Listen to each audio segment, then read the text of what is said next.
Bem-vindos, Planeswalkers, a mais um episódio do Guia Planar. Eu sou o Matheus.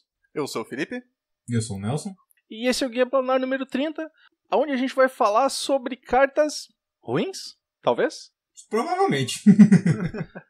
Chegaremos nelas eventualmente. Exatamente. As pessoas gostam de listar as melhores cartas do set e vamos listar as piores cartas de Magic como um todo. A parte interessante de listar cartas ruins é que tem cartas ineficientes e tem cartas ruins, certo? Tem que ser tipo a Chandra, tem que ser o tipo certo de ruim. Não a última Chandra, né, mas... Olhe bem para ela, vê se ela é realmente ruim, porque tem coisa muito pior. Então a gente vai abrir um booster de um set que o potencial de merda dele é muito forte, que é Traidores de Kamigawa, em italiano. A gente pode ganhar a loteria do JIT, ou não. Ou provavelmente não. Vamos abrir. Uma bosta bem grande. Abrir aqui o pacotinho. Considerando que é considerado um dos piores sets que já foi lançados ever em Magic, só perde, eu acho, pra aquele que quase quebrou o Magic, que agora não vai me vir o nome na cabeça. Pera aí.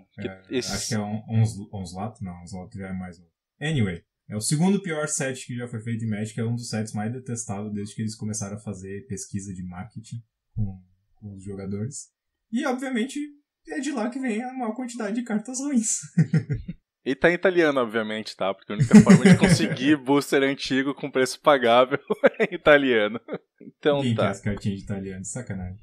A primeira carta é número 46, Ali Fantasma. Eu sou muito burro, porque eu peguei as cartas aqui, em vez de botar em português, eu botei elas em italiano, porque, né, eu sou um cara Isso aí, Felipe, vamos ter duas pessoas olhando pras cartas sem entender nada. Mas Asas fantasmas. Por um genérico em azul, é um encantamento, aura, tem encantar criatura, a criatura encantada tem voar, e sacrifique asas fantasmas, a criatura retorna pra mão do seu dono. Isso aí. Isso é legal. Não tem uma versão dessa carta que são bodes voadores? Tem. Uhum. Eu estou atrás dela, inclusive. Sim, exatamente essa carta, só que em Alísios são bodes voadores. Olha aí. É exatamente essa carta. Bodes voadores. Eu sei das partes interessantes das cartas, né? Bodes voadores sempre são interessantes. A próxima carta é número 34. Alagatrice. Alagatrice? Portadora do dilúvio. Alagador, eu acho que eles quiseram dizer em italiano. Até que faz sentido. Por um genérico azul, é uma criatura, é um Moonfolk. Como é que é traduzir Moonfolk em português? Mago Cidadão da Lua. É Cidadão da Lua. Cidadão da Lua. Não tinha traduzido.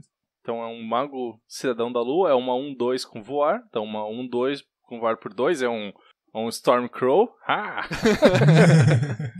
E tem 2 e retorna um terreno para sua mão, vive um terreno alvo. Que bosta! Os Moonfolk, todos os Moonfolks tinham essa mecânica de retornar terreno pra mão pra fazer. E não é esse set que tem uma das mecânicas mais bossas do mundo, que é Sweep? Tu tem que retornar terrenos pra mão pra conjurar mágica. Eu acho que é a mecânica dos Moonfolk, só que eu não sei se ela aparece em todos os sets do bloco. Não, o Moonfolk, a habilidade dele é retornar terreno pra mão pra fazer uma habilidade, é uma criatura, né? Mas Sim. tem mágicas também que devolvem terrenos pra mão, mas eu acho que não é desse set, não. Mas talvez sejam as mágicas dos Moonfolk. Não sei. Enfim. A próxima é 63. É alguma coisa do sangue. De Kamigawa. Chamado por sangue. Por 4 genéricas e uma preta, é uma mágica instantânea, arcana. E como custo adicional para jogar essa mágica, sacrifique uma criatura. A criatura alvo recebe -X até o final do turno, onde X é o poder da criatura sacrificada. Meu Deus do céu, que carta ruim. 5 de mana, sacrifica uma criatura pra matar a outra. Uhul! Não, tu tem que sacrificar uma criatura boa pra matar uma criatura boa, que não faz sentido. Todas as coisas de demônio nesse set era tudo assim. Tu tinha que se fuder pra fazer alguma coisa contra o adversário. Mas se fuder muito, né? Essa barganha tá muito boa pro demônio, cara. Impressionante. A próxima é número 95. Baco chama... Não. Juba afiada. Chama Juba? Assim. Baco de lâminas. Baco de lâminas. É uma criatura, é os espíritos bizarros de Kamigawa. É uma criatura, é um espírito, é uma 1/1 por um genérico, uma vermelha. E tem... Tan, tan, tan. Toda vez que você jogar uma mágica que seja espírita ou arcana, coloque... A mágica espírita? É isso? Uma mágica de espírito ou arcana, coloque um marcador de ki no Baco alguma coisa. E remove X marcadores de ki. Se fudeu italiano, agora tá ruim pra mim. Para cada marcador removido, o Baco de lâminas recebe mais 2/0 até o final do turno. É que o problema é que, tipo, toda vez que em italiano é ogni qual volta. Nossa. É uma palavra só gigantesca. Daí eu, não. Palavras latinas grandes eu não consigo entender. Felipe, essa aqui tu conhece. Crack the Earth. Essa aí é boa. Qual é que é o número dela mesmo? 98. Deve ser fundir a terra. Fender a terra. Fender a terra. Por um vermelho, é um feitiço arcano. Todos os jogadores sacrificam uma permanente. Essa é muito boa. Só que não, mas é muito boa. O Felipe já tentou jogar com ela várias vezes, nunca deu certo. Tipo, no mundo perfeito do Natal do Magic, turno 1, o adversário joga no terreno e passa, um terreno virado, sei lá, e passa. E daí tu, no teu turno 1, joga Espírito Guia, né, exila pra gerar um de mana, joga isso aqui, destrói o terreno do cara e tu joga teu terreno e joga uma mágica. Só que daí tu acorda todo mijado. A não ser que tá jogando contra mim, que daí sempre acontece, né? Mas daí só funciona contra um player, não é bom o suficiente. Não é bom o suficiente. Não é consistente, né? É que nem eu jogar com terreno, com um baralho de 16 terrenos com o Obliterator e sempre achar em 4 turnos. Só funciona contra o Matheus. A próxima é número 142. Não vai tentar falar o nome? Não. Eu sei que é... Convocadora Vernal da Tribo Sakura. Convocadora Vernal? Isso. As cobras, não é? Sim. Por 3 genéricas e uma verde, é uma criatura, é uma cobra serpente. Uma cobra serpente. Uma cobra serpente, poderosa. Uma cobra xamã.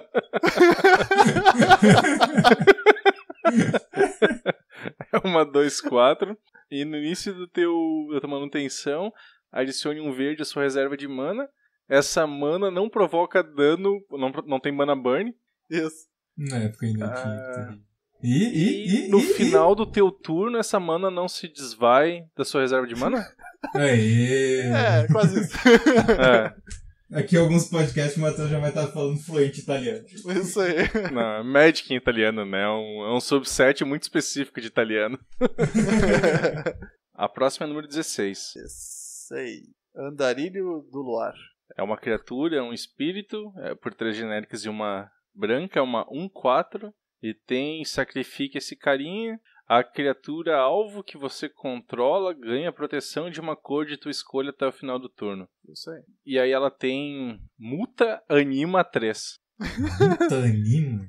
É Soul Shift em inglês e em português traduziram como Transmigração da Alma. Transmigração? Nossa. Sick! Nossa, né? Isso foi uma tradução épica. Pra quem não conhece, Soul Shift quando essa for colocada no cemitério vindo de jogo, você pode devolver o card alvo de espírito com um custo de mana convertido menor ou igual a X, né, do seu cemitério para a sua mão. Soul Shift X, sim. Isso. Ou Soul Shift não, Transmigração da Alma. Se uma dos caras enfiaram esse texto na carta, deve ter que ler com maluco. Cara, mas que criatura ruim, velho. Nossa senhora. Uma 1/4 e tu sacrifica pra dar proteção. Mas a ideia principal delas, desses espíritos, é o Soul Shift. É tu ficar reciclando os teus espíritos várias vezes. Tu nunca vai ficar com um card disadvantage, então. Mas, cara, 4 de mana. Por uma 1/4. Mas os espíritos são assim, eles custam mais porque senão não adianta. Todos os espíritos custam 1 e daí tu tem que buscar um espírito que custa 0 no teu cemitério. Que é sempre 1 a menos que o custo dele. Mas podia ser uma carta de custo 4 boa, além do Soul Shift. É comum, né? Também comum de Kamigawa, cara. Vamos lá, não espere muita coisa. Então, a próxima é número 8. Ataque das 100 garras. Por um branco, é uma mágica instantânea, um arcano. Agora tu já sabe que vai ser uma bosta, né, Nelson? O nome é bonito, mas... A criatura alvo ganha mais 1/0 e ganha ataque improvisado até o final do turno.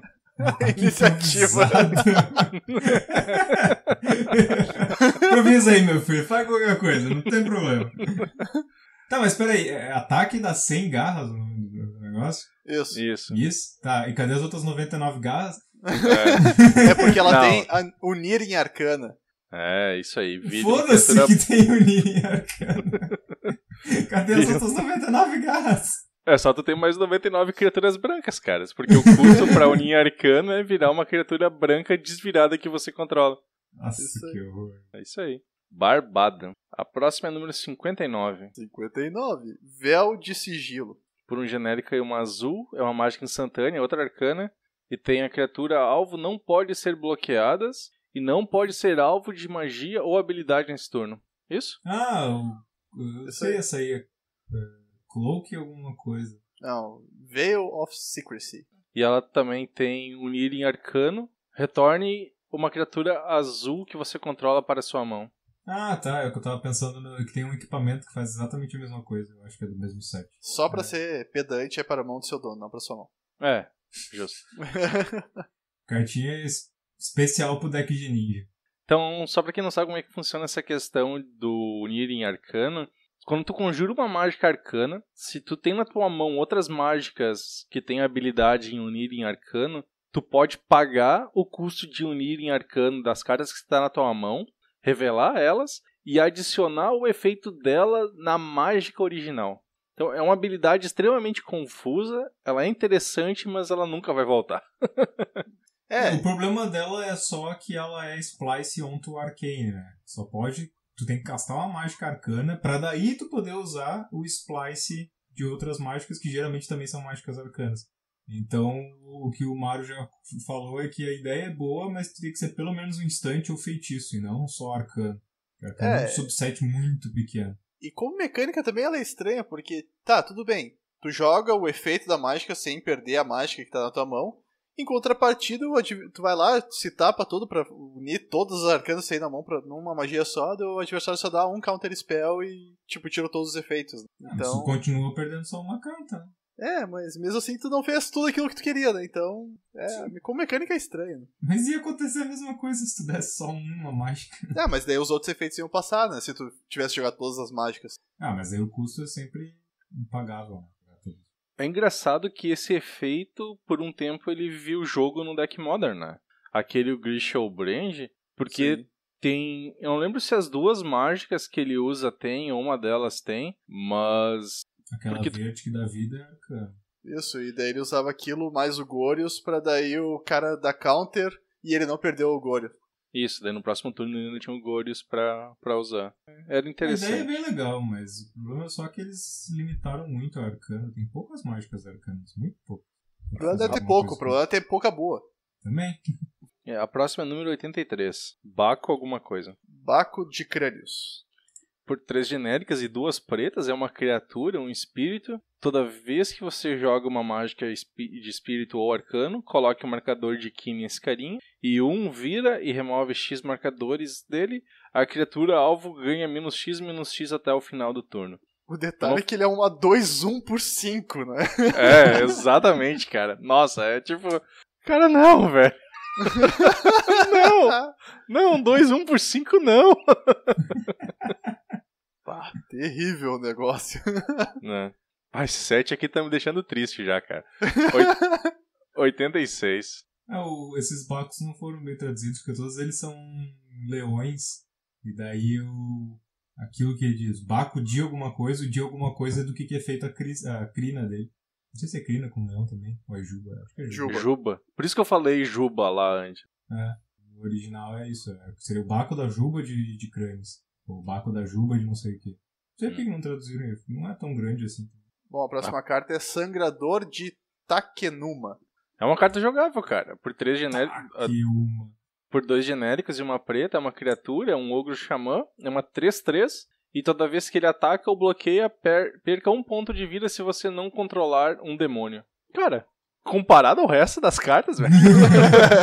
É o bitter do set. Todos os demônios e ogros tinham essa relação. Tu tinha que controlar sempre um ogro e um demônio, por exemplo. Não te ferrar. Que massa. Tem essas cartas aqui nesse set. Eu não lembrava aquelas cartinhas que tu tem que virar em 180 graus. Ah, sim. A próxima é 122. Tá, é o discípulo de Budoka e o outro lado é Ishiga, o que tomba carvalhos. Olha aí que nome bacana. Então, do lado inicial, ele é... Então, por um genérico e 2 verdes, é uma 2/2. Toda vez que você joga uma mágica de espírito ou arcano, coloca um marcador de Ki nele. E no final do turno, quantos marcadores tem que ter nele? 2 ou mais. Sério? 2 em italiano é tão ininteligível assim? É porque tinha um monte de palavras ininteligíveis ali. Se eu fosse ver agora que tem o do ali, o due faz mais sentido. Mas, então tu pode rotar ele. Então do outro lado ele é aquele carinha lá. Ele é uma 4/3 com atropelar. E remove um marcador de Ki dele. A criatura alvo ganha +2/+2 até o final do turno. Isso aí. Então é interessante essas cartas que tu pode acumular mais Ki se tu quiser.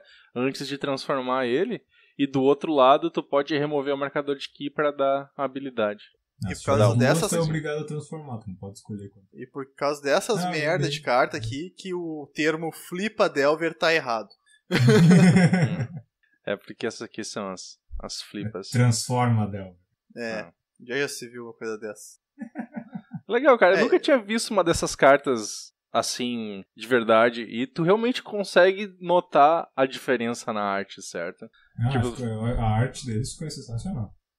E é uma pintura tradicional japonesa esse estilo, né? Tu ter nas duas, tipo, uma de cabeça pra baixo da outra, de cada lado. É yang, né? Eu sei que esse foi um grande sucesso do set, só que a maior parte das pessoas não gostou muito disso, né? Porque não é como o Ocidente vê o Japão. Foi o que o Mario fala aqui. Tu tem que pensar também na expectativa das pessoas em relação ao mundo. Então, quando o cara vai ter um mundo japonês, o cara imagina uma coisa. Daí os caras fazem um mundo japonês fidedigno, que não tem nada a ver com o que Hollywood diz pra gente que é. Aí todo mundo, não é, isso aqui não é japonês, isso aqui é mentira. Não dá pra ensinar cultura para os jogadores de Magic. Exatamente. Não, a próxima carta é uma coisa clássica japonesa, pelo menos, Shuriken, por um genérico. Shuriken. É um artefato, é um equipamento, tem 2, o custo de equipar dele é 2, e a criatura equipada tem vire, sacrifique ele. Não sei, tu não disse o número? Desculpa. 160. A criatura equipada tem vira, você desequipa o Shuriken dá 2 de dano à criatura alvo. Se a criatura que tu equipou o Shuriken não for o ninja, tu passa o Shuriken pro oponente. É isso aí. É muito bizarro. Se tu for um ninja, tu sabe jogar o Shuriken pra que ele volte pra ti. Se tu não for um ninja, tu joga e ele fica lá com o oponente. Ficou grudado lá na tua criatura, o cara tira ele daí. Devia estar equipado na criatura que tu deu dano, né? Aí imagina a cena, tem tipo 2 Primeval Titan, tá ligado? Os dois jogando aquele shurikenzinho. Jogando shuriken um na cara do outro. Au! Só tira da testa e joga no outro cara, tá ligado? Au! A próxima é número 25. Candeleto. 25. Candeleto. Fio de sebo. Tá bom. Por um genérico, uma branca, uma criatura, um espírito. E toda vez que você joga uma mágica de espírito ou arcana, tu pode procurar na tua biblioteca por uma carta de encantar a criatura, revelá-la e colocar na tua mão. Se tu fizer isso, embaralha teu grimório. Aê! Agora a gente passou pro italiano avançado, tá um pouco mais complicado. E é uma 1/3, cara. Então é uma habilidade interessante, certo? Tu consegue ficar buscando encantamentos. Então não é tão ruim. Tem que ser encantar a criatura, né? Então tem que ser auras, eu acho. Acho que eles fizeram isso porque tem as shrines nesse set. E aí fica muito apelão com as shrines. Então falando isso, vamos ver qual é a rara. O que é? É uma preta. Então não é o... Tomara que seja o ninja preto, eu quero mais. Não é. É um samurai. Toshiro Umezawa. Então... foi quase o Umezawa, gente. Só queria o JIT dele, não precisava vir ele. E pior que ele não carrega um JIT, né? Não, na mão não tá. Ele tá só com, aparentemente, 2 katanás. Porque ele precisa de 2 katanás. Por um genérico e 2 pretas. É uma criatura lendária, um humano samurai. Ele tem Bushido. Bushido é quando essa criatura bloca ou é bloqueada, ele ganha mais um até o final do turno. Então se tiver Bushido 2, é mais 2. É quase o oposto do flanquear, né? Que flanquear é a criatura que tá sendo bloqueada ou atacada recebe -1/-1. E ele tem toda vez que uma criatura controlada pelo seu... Não, talvez... Tu consegue ler pra mim ali, Felipe, que tá difícil. Toda vez que uma criatura controlada pelo oponente morre, você pode castar a instante do cemitério. Você pode castar a instante alvo do seu cemitério. Se essa carta fosse colocada no cemitério esse turno, exília. Mas sem pagar o custo de mana, né? Sim. Infelizmente não foi o Jit, mas foi o carinha dele. Mas até que é bom esse Omizawa, cara. Não é ruim, não. O que eu notei assim, cara, as incomuns são muito melhores que as comuns. Sim. Nossa, assim, impressionantemente. Tipo, chegou nas incomuns, tu tipo, tá, eu jogaria com essa carta, não teria algum problema com jogar com ela. Mas as comuns, cara... Draft, né? Mas as comuns, cara, são todas elas terríveis. E já que falando de carta ruim, esse é o motivo do nosso podcast. Esse booster foi melhor do que o esperado pra esse episódio. Falando em carta ruim. Então, só antes do assunto principal, a gente vai por umas pequenas notícias e atualizações. Nós tivemos o Pro Tour Kaladesh esse final de semana e foi bem interessante o Pro Tour. Tirando a final, que foi um mirror match de controle, o resto foi bem interessante de assistir, mas, cara, assistir controle jogando contra controle ninguém merece, cara. Só acho que os caras jogavam rápido, né? Porque, Jesus. Cara, é tipo, tá, eu tô com 12 terrenos numa mesa, agora eu vou tentar fazer alguma coisa. Enquanto isso, eu só vou ficar comprando cartas. Não, e sabe o que é engraçado? Que daí o que definia o jogo? O cara perder land drop. Engraçado mesmo, né? Tipo, tu via que o cara que... Geralmente o cara que ganhava era o cara que perdia menos land drops. Tipo, um absurdo. Que daí um tinha 14 terrenos e outro tinha, sei lá, 10. E daí o cara tinha 14 terrenos, podia jogar mais counter spells no mesmo turno e ganhava. Podia jogar mais counter spells, não era mais mágicas que fazer alguma coisa, era counter spells. Claro. Que tristeza. Não, mas o mais legal era ver os caras contando o deck um do outro. Tu vê assim, os caras contando o deck, tipo, o cara tem 14 cartas, eu tenho 13. Eu tenho que jogar alguma coisa.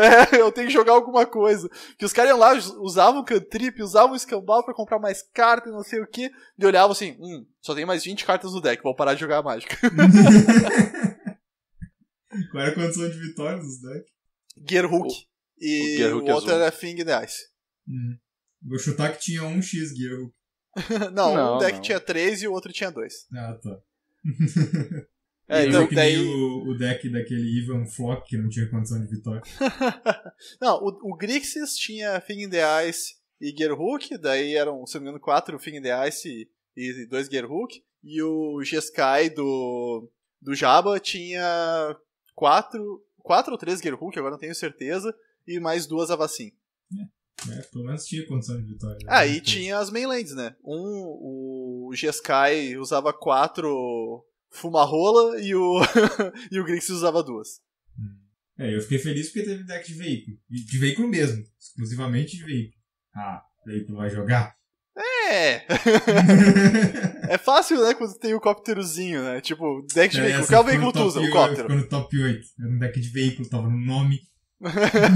Tava no nome que era um deck de veículo. Tinha um outro que não, tinha um outro que era White Red Agro, um negócio assim. Mas o outro não, ele botou lá White Red Veículos. Sim, daí tipo, tinha 6 veículos no deck. 4 Tóptero e 2 balistas. Ele só precisa baixar a nave mãe lá. Baixou a nave mãe e acabou o jogo. Ele tem uma cópia dela só.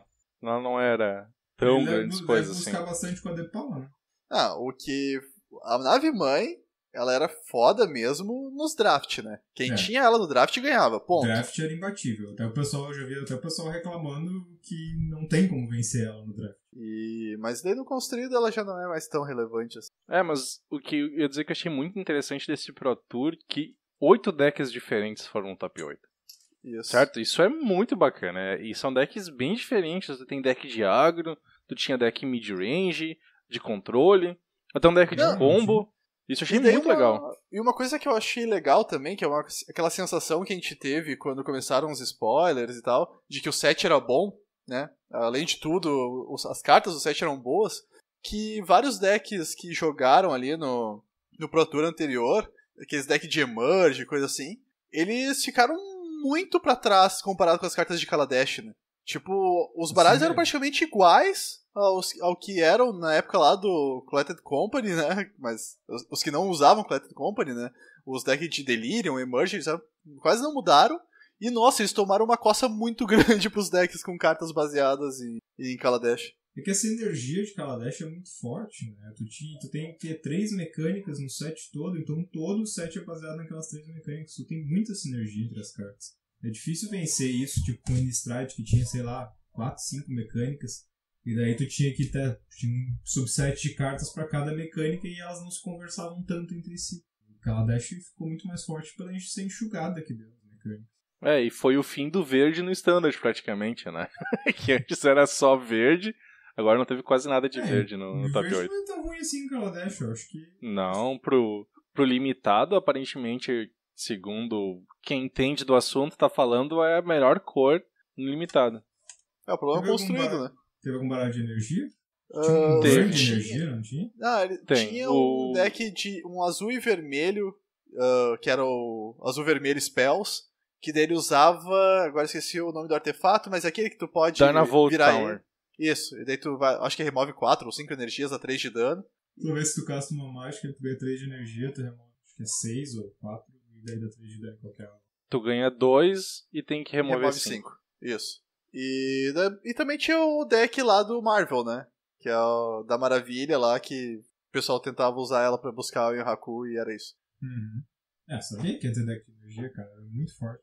E daí todo mundo, tipo, esses decks de controle usavam energia por causa daquela cartinha que é 2 de mana, dá X de dano na criatura alvo, onde X é o número de energias que tu usa, e quando tu joga ela tu ganha 3 de energia. Então o pessoal acabava ganhando energia com o Zephyr Hub, lá o terreninho que tem usa uma energia, gera uma mana de qualquer cor. Então pra ir acumulando energia e usava essa carta pra matar criaturas grandes. Esse terreno é bom, cara. Poxa, é bem legal mesmo. Eu achei bem bacana a mecânica dele, porque, tipo, no pior dos casos, ele tem uma ponte lá, tem um terreno que entra com um contador, um marcador nele, tu tira o marcador e geralmente de qualquer cor. Esse tu pode recarregar ele, né? Porque tu vai ganhando energia e tu pode ir usando ele. É Kendo Ice Bridge, acho que é o nome do acho que é. Tem todo um ciclo também de lands de todas as cores que quando entra com um contador, tu pode gastar pra pagar uma mana de qualquer cor, senão ele só gera mana da cor padrão. Só que a vantagem da Ice Bridge é que entrava em pé, né? Assim como o Ether Hub. E daí... ele é muito bom. Ele é muito interessante. Mas eu achei bem interessante. Eu consegui assistir só o top 8, eu não peguei o dia 1 e o dia 2. Mas, cara, eu achei bem interessante de assistir os decks bem diferentes, jogando contra eles. Eu vou dizer que se os decks não custassem $300, $400, eu até pensava em jogar em Standard. Eu vi boa parte eu vi um pouco do dia 1, eu vi boa parte do dia 2 e vi o top 8. No dia 1... a parte do draft é foda, né? A parte do draft, ela é injusta, né? Porque... tu acaba contando... exato. Então, tipo, às vezes tu via que tinha gente que conseguia montar uma pool interessante, tinha gente que não conseguia, e tinha gente que ganhava... foi muito bem no draft porque teve uma pool boa, e no construído não foi tão bem assim. Então... mas a parte do limitado foi bem interessante, assim, realmente, porque muita variação. Óbvio que tinha os times, né? E daí os times usavam sempre o mesmo deck na maior parte do tempo. Mas... foi legal ver que tinha deck mid-range, tinha deck combo, tinha deck controle, tinha deck agro, tinha todos os tipos, né? Não era só aqueles decks todos iguais, como acontecia nos últimos Pro Tours. Eu acho que isso foi um sucesso muito grande que teve em Kaladesh, certo? Eu acho que deu uma diversificada bem legal no Standard. Não sabemos exatamente como é que o meta vai ser de agora pra frente, se vai convergir num deck que vai sobrepujar todos eles, né? Eu tô achando que o pessoal vai acabar indo pro lado do controle, porque os decks de controle ganharam muito fácil dos agros. Mas muito fácil. E contra combo, então, não tinha nem graça, né? Contra combo, tipo, os decks de controle davam risada, assim, né? Já ganhei, vamos pra próxima. Mas ainda tem muita coisa pra fazer com agro, porque eu vi algumas cartas que eles ainda não exploraram, tipo aquele goblinzinho, Gremlin. Aquele Gremlin que eu tirei no draft, que toda vez que entrava um artefato ele buffava. aquele outro Gremlin com energia, que tu podia pagar energia pra aumentar o poder dele e botar contador nele, que ele é 2 de mana. Tem uns outros viés de agro ainda que não foram explorados. Eu acho que eles tentaram focar em criaturas de custo baixo e eficiência, né? Então, criaturas que... Tipo, aquele... Tinha o anão, aquele que é 1 de mana, e dele ficam 3/2, se tem artefatos, daí, tipo... Eles tentaram focar nesse tipo de criatura, né? Eu acho que... Pois é, isso que eu tô falando. Talvez eles tenham focado muito nessas sinergias, assim, e tal. Eu acho que ele tem muita coisa pra explorar ainda em outras versões de agro. Mas isso é bom. Tu vê mesmo que tu vê já os caras com 8 decks no top 8 bem diferentes, ainda vê espaço pra experimentação. Isso com certeza. É muito legal. Tu vê faz tempo assim que eu não anoto um standard tão amigável, saudável e empolgante. A Dash foi um sucesso muito bom. Vamos esperar agora que as cartas fiquem baratas pra gente poder jogar no standard. Só que aí vem o problema, né? Se teve Pro Tour, tem movimentação no mercado, né? Tinha que botar, falando de mercado do Magic, tinha que botar agora um barulhinho de aquelas caçanhas, aqueles tchim-tchim. Daí temos a lista dos valores da movimentação no mercado e, claro, sem sombra de dúvida, né, a carta que mais subiu de preço nessa semana foi o Gearhulk azul, que subiu 267%. Nossa, ele subiu $22, então agora ele está custando $31. A Maravilha também subiu 86%, então ela passou a custar $15. Fim the Ice, carta, né, que todo mundo pensou, vai jogar muito, não vai jogar, daí, por causa do Japinha lá que foi campeão, já tá custando $9. Panharmônico, carta bizarra pra caramba, né, tá custando em torno de $7.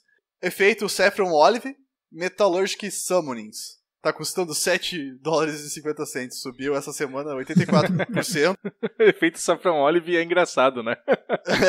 O cara fez um deck rogue lá no MTG Goldfish, jogou umas partidas no MTGO, ganhou todas as partidas, perdeu 2 games em 5 partidas, e daí deu, né?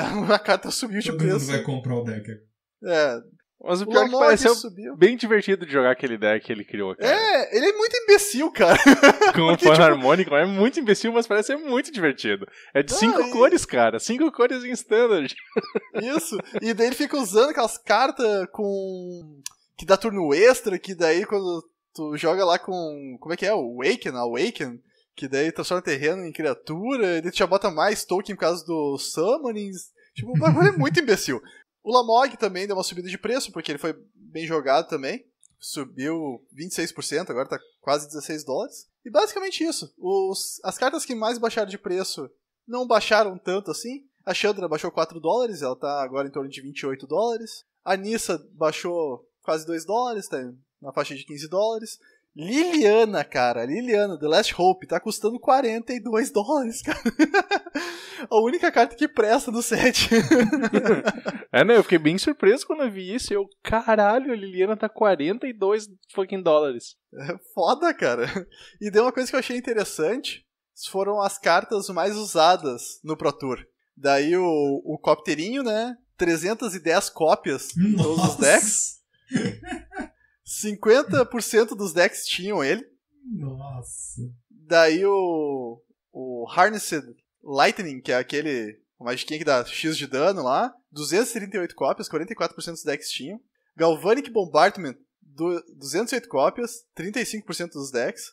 Negate, 183 cópias, 47% dos decks. Daí o Rejection, aquela mágica que anula mágica incolor, 181 cópias, 42% dos decks. Gideão, 177 cópias, 31% dos decks. Daí a primeira criatura da lista, Traben Inspector. O carinha que entra em jogo e bota uma Clue, 168 cópias, 27% dos decks. A maior bosta possível, só pra trigar o anãozinho. Precisa de artefato. Ele bota um artefato em jogo, que dá um draw, e ele é o suficiente já pra tripular o Cóptero, né? Então, ele é muito bom pro deck. E olha, não vai ter o que substituir ele, porque eu já procurei alguma coisa parecida com ele pra fazer um deck de veículos modern, e não tem. Ele é muito bom. Ele gera muito valor pro Indie, mano. Pra botar um artefatinho assim no início do jogo, não tem outra coisa além dele. E é triste, porque o Flavor quebra muito. É por isso que eu digo que não dá pra fazer deck de veículo agora, eu preciso de mais anões. Não posso botar um não anão no meu deck. Vai estragar o flavor. E também não é bufado pela Depala. Talvez vai vir alguma coisa também interessante agora em Revolta do Éter. Eu acho que tem que esperar a Revolta do Éter pra fazer um deck de veículo legal. E será que teremos realmente Phyrexia? Porque eu acho que não. Eu tava olhando a história e tal, parece que o Tezzeret não foi consumido pela Phyrexia. Ele tava lá, teve umas treta, mas parece que ele não foi consumido. Planeswalkers são meio que imunes ao óleo Phyrexiano. Pois é, tem esse ponto aí que eu não tava ligado no lore, que os Planeswalkers eram imunes. Mas, cara, nada impede de vir, assim, tipo... Ele tava lá, cara. E até a última vez que se viu ele continuava lá, né? Então, ninguém sabe, por que ele saiu lá, o que ele tá fazendo aí, o que o Titio Bolas tem a ver com isso aí. Porque, olha só, vocês viram o flavor da carta Golpe do Confisco? Golpe do Confisco. É uma carta que é 5 de mana, tu rouba uma criatura ou artefato do adversário. O flavor dele é: cidadãos, não resistam. Isso é para sua própria segurança. Tezzeret ordena que vocês entreguem suas invenções imediatamente. Esse aqui é o ponto, tá ligado? Porque eu ficava pensando assim, o Tezzeret tá sendo controlado pelo Bolas. O Bolas decidiu o quê? Eu vou dar umas férias pra ele voltar pra casa? Não faz sentido ele tá lá, a menos que seja alguma treta. Porque... É claro que é treta, cara. O Bolas tá envolvido. Tu acha que tem alguma treta? A gente vai pra Moncat, a gente já sabe que o Bolas tá em Moncat. Tu ainda acha que tem uma treta? Tu ainda acha que não tem uma treta? Sério, Nelson. Mas eu digo uma treta de o Bolas ter mandado ele pra lá por algum motivo, sabe? Ele não tá lá só porque ele tá de birra com a mãe da Chandra. Eu achava essa justificativa muito pequena, sabe? Mas, cara... Eu só quero bater na mãe da Chandra porque ela não quis dar pra mim. Não. Mas por que ele tá pedindo, tá confiscando as invenções, cara? Tipo... tá aproveitando, já que eu tô aqui, eu vou levar um presentinho pro tio Phyrexia invadiu Mirrodin e dominou os seres metálicos, né? Será que não é por causa disso, entendeu? Tipo... Sei lá, cara. Tô começando a acreditar. A última carta que a gente tem de Mirrodin, depois que ela foi totalmente invadida por Phyrexia, saiu um From the Vault, se eu não me engano, que era aquele Smokestack, que lançaram uma versão do Smokestack que daí a arte e o flavor text passavam em Mirrodin. E daí diz que os Phyrexianos começaram a criar fábricas. Então o Smokestack é uma fábrica em Mirrodin, criando coisas Phyrexianas. Que bacana.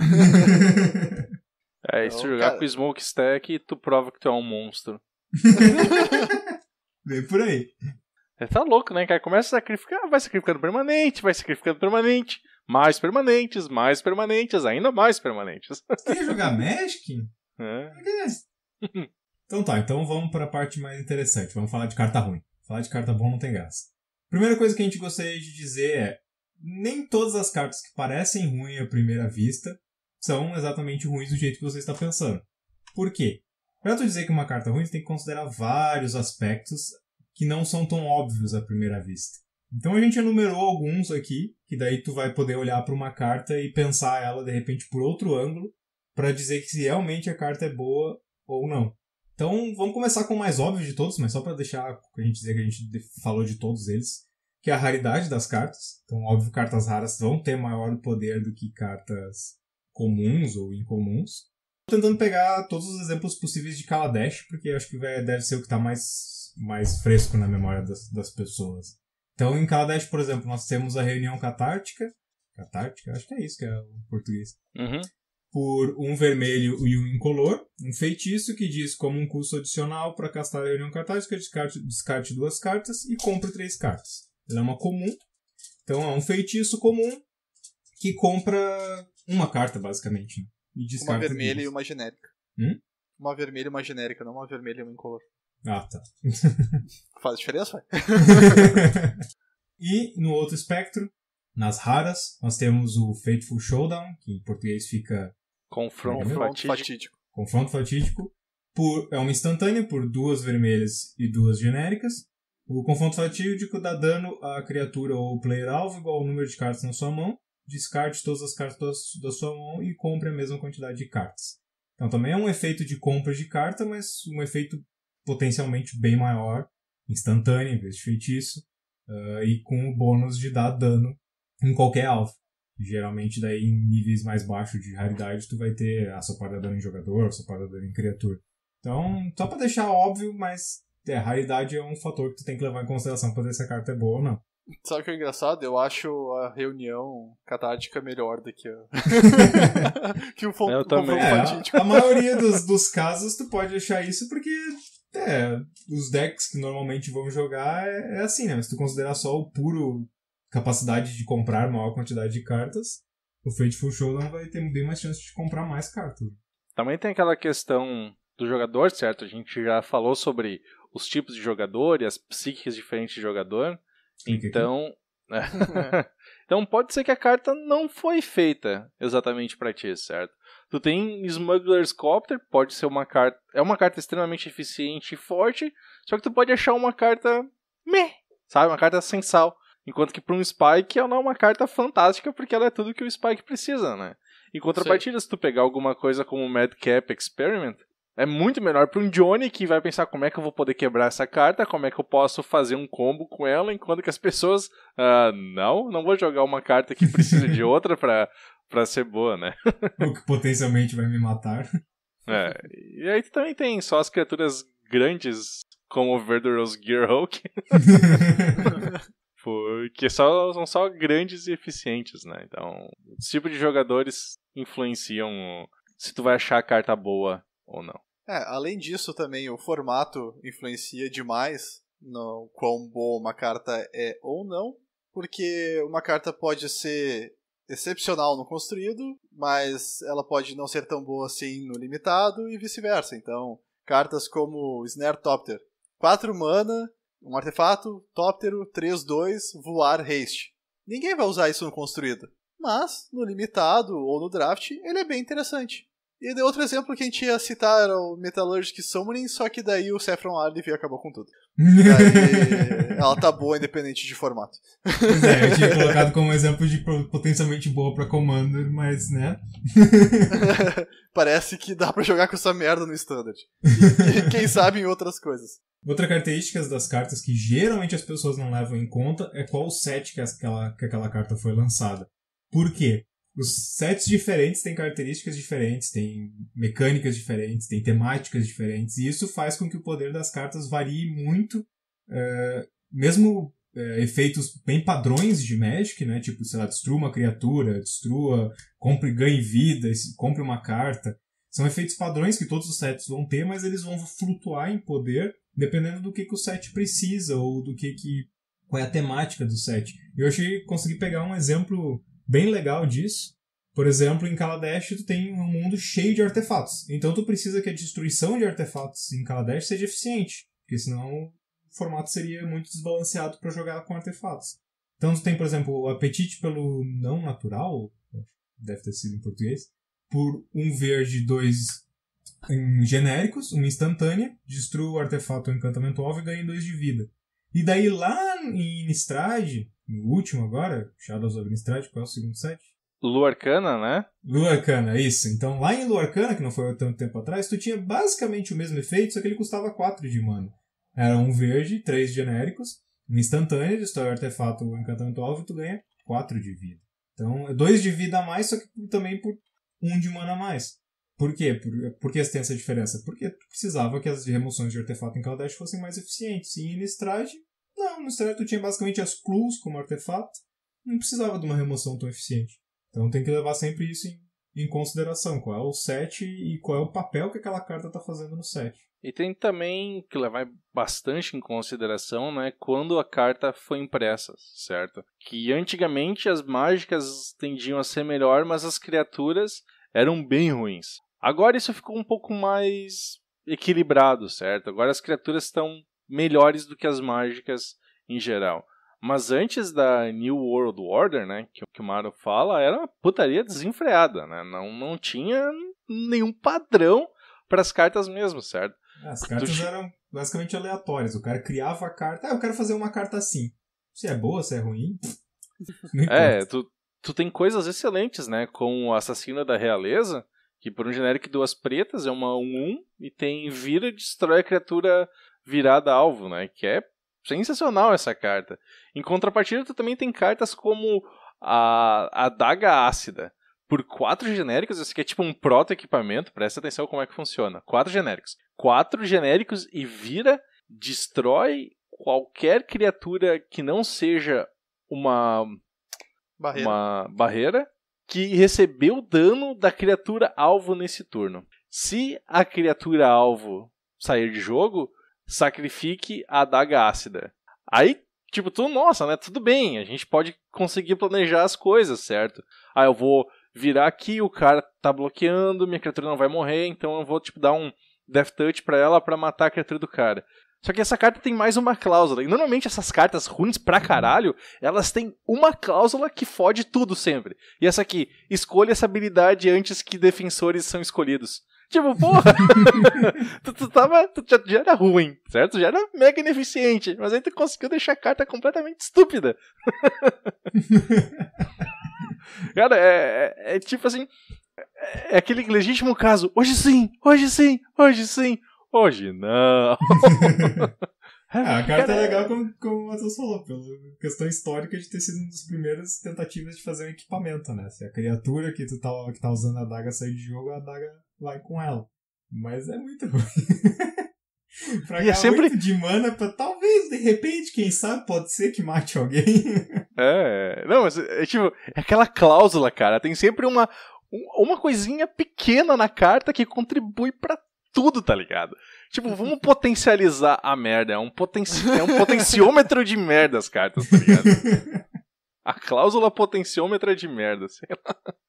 E além disso, daí nós temos o lado negro da força, né? Que daí não adianta. Se todas as cartas de Magic fossem boas, talvez nós achássemos que todas elas são ruins. Então a gente precisa de cartas ruins pra ter um parâmetro pra dizer se uma carta é boa ou não. Porque daí, se todas as cartas são boas, o que tu tem de parâmetro, né? Como é que tu vai saber se uma carta é realmente boa? Daí tem que ter a merda, que é pra tu olhar pra uma carta e pensar, realmente essa carta é muito boa. É melhor do que a outra, é melhor do que a merda. Daí um exemplo de carta ruim é o Ogro Cinzento, que é uma criatura 2/2 por 3 de mana, uma vermelha e 2 quaisquer. Simples, completamente ineficiente. Mas ele bota do lado um outro Grey Ogre. Gay Ogre. 2 Gay Ogre, um do lado do outro. Bota ali o Shardless Agent, que é 3 de mana, 2/2. Só que ele tem cascata. Então, por que ele é bom? Porque, comparado com o Grey Ogre, né? Pelo menos ele tem cascata. Exatamente. Então, quem dá muito esse argumento é o Mario. Ele diz, olha só, se todas as cartas forem boas, nenhuma carta é boa. Tu precisa do mal pra delimitar o bem, é basicamente isso. Tipo, se todo mundo fosse rico, todo mundo seria pobre. Então tá, então nós vemos todas essas características que você vai olhar pra uma carta pra realmente decidir se ela é boa ou é ruim, então... Mas daí você pergunta, Guia, eu já olhei pra carta, eu já olhei se ela era boa em draft, eu já olhei se ela era boa em comando, eu já olhei se era uma carta antiga, eu já olhei se de repente era uma carta mais Johnny, mais Spike, que não é meu gosto... E a carta continua ruim. A carta continua parecendo uma bosta. Então eu te digo, meu amigo, meu jovem padawan, que você chegou àquele momento do fundo do poço. Que é quando você chega nas cartas ruins. E não tem explicação para elas existirem. Então nós separamos algumas aqui, exemplares, tanto novas quanto antigas, para provar que esse problema continua acontecendo. Muitas delas, como a gente já falou, são de Kamigawa. É em menor grau, recentemente. Antigamente as cartas tendiam a ser muito mais bostas do que as atuais. Eu não sei, cara, porque de vez em quando sai umas merda que tu olha assim, uai. Mas é de vez em quando. Antigamente era uma constante, tá ligado? Nem todo set é Homelands, né, cara? Então... Mas é aquele negócio. Tu olha pra carta e tu olha ela por todos os ângulos e ainda parece bosta. Então nós separamos aqui algumas emblemáticas e até bem novas. Por exemplo, a primeira, de Dark Ascension, então o último set de Innistrad original. Não faz tanto tempo assim, que é 2 anos. Farborg Boneflinger. Em português fica lança-ossos de brejo longe. Nossa, mas impressionante assim essa tradução. É um zumbi. Mas tá 2-2. certa, a tradução tá certa, literalmente ela tá Eu certa. sei, mas... é tipo nome de Tolkien, sabe? Fica aquela coisa esquisita quando tu traduz. É que o português ele não foi feito pra tu juntar palavras e formar uma nova, né? Tipo, Exato. Farbog pra brejo longe fica estranho. Brejo né? longe. Como é que é, Matheus? Como é que fica o Valfenda em português? É Valfenda em português, em inglês é Rivendell. Ah, é. É do Valfenda. Que porra é Valfenda, cara? Essa foi muito boa. É tão tosco que não dá pra reconhecer como uma palavra Como é que é em português. Valfenda em português? Valfenda? Mas, É tão cara, tosco que tu nem reconhece como uma palavra em português. mas a ideia tem sentido, é o val do rio com uma fenda, faz sentido, certo? Não faz não. Mas vamos voltar pro Magic. Então você tem o Brejo Longe, que é um zumbi, né? Tu pensa, né? Dark Ascension queria zumbis, né? Mas ele é uma 2/2 por 5 de mana. Um preto e 4 genéricos. Quando ele entra no campo de batalha, a criatura alvo recebe -2/-2 até o final do turno. Sim, Cara, é só até o final do turno. E sim, Eu não são acho essa zumbis carta ruim. 1000 vezes melhores no mesmo set. Cara, ela é uma 5 de mana 2/2 que mata um Grey Ogre, cara.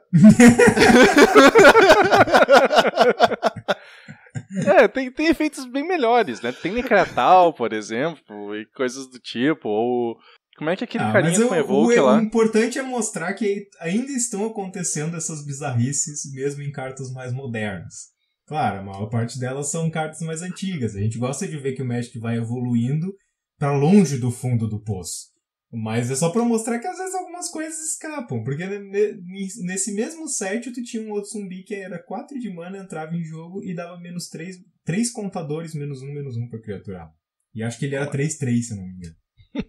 Por 4 Sabe o de que é o mana, legal? tudo isso. E também Sabe era incomum. Não é dizer, não, mas ele era raro. Não, ele era incomum também. Quer ver o Matheus achar essa carta uma bosta? A habilidade dele não é Yumei.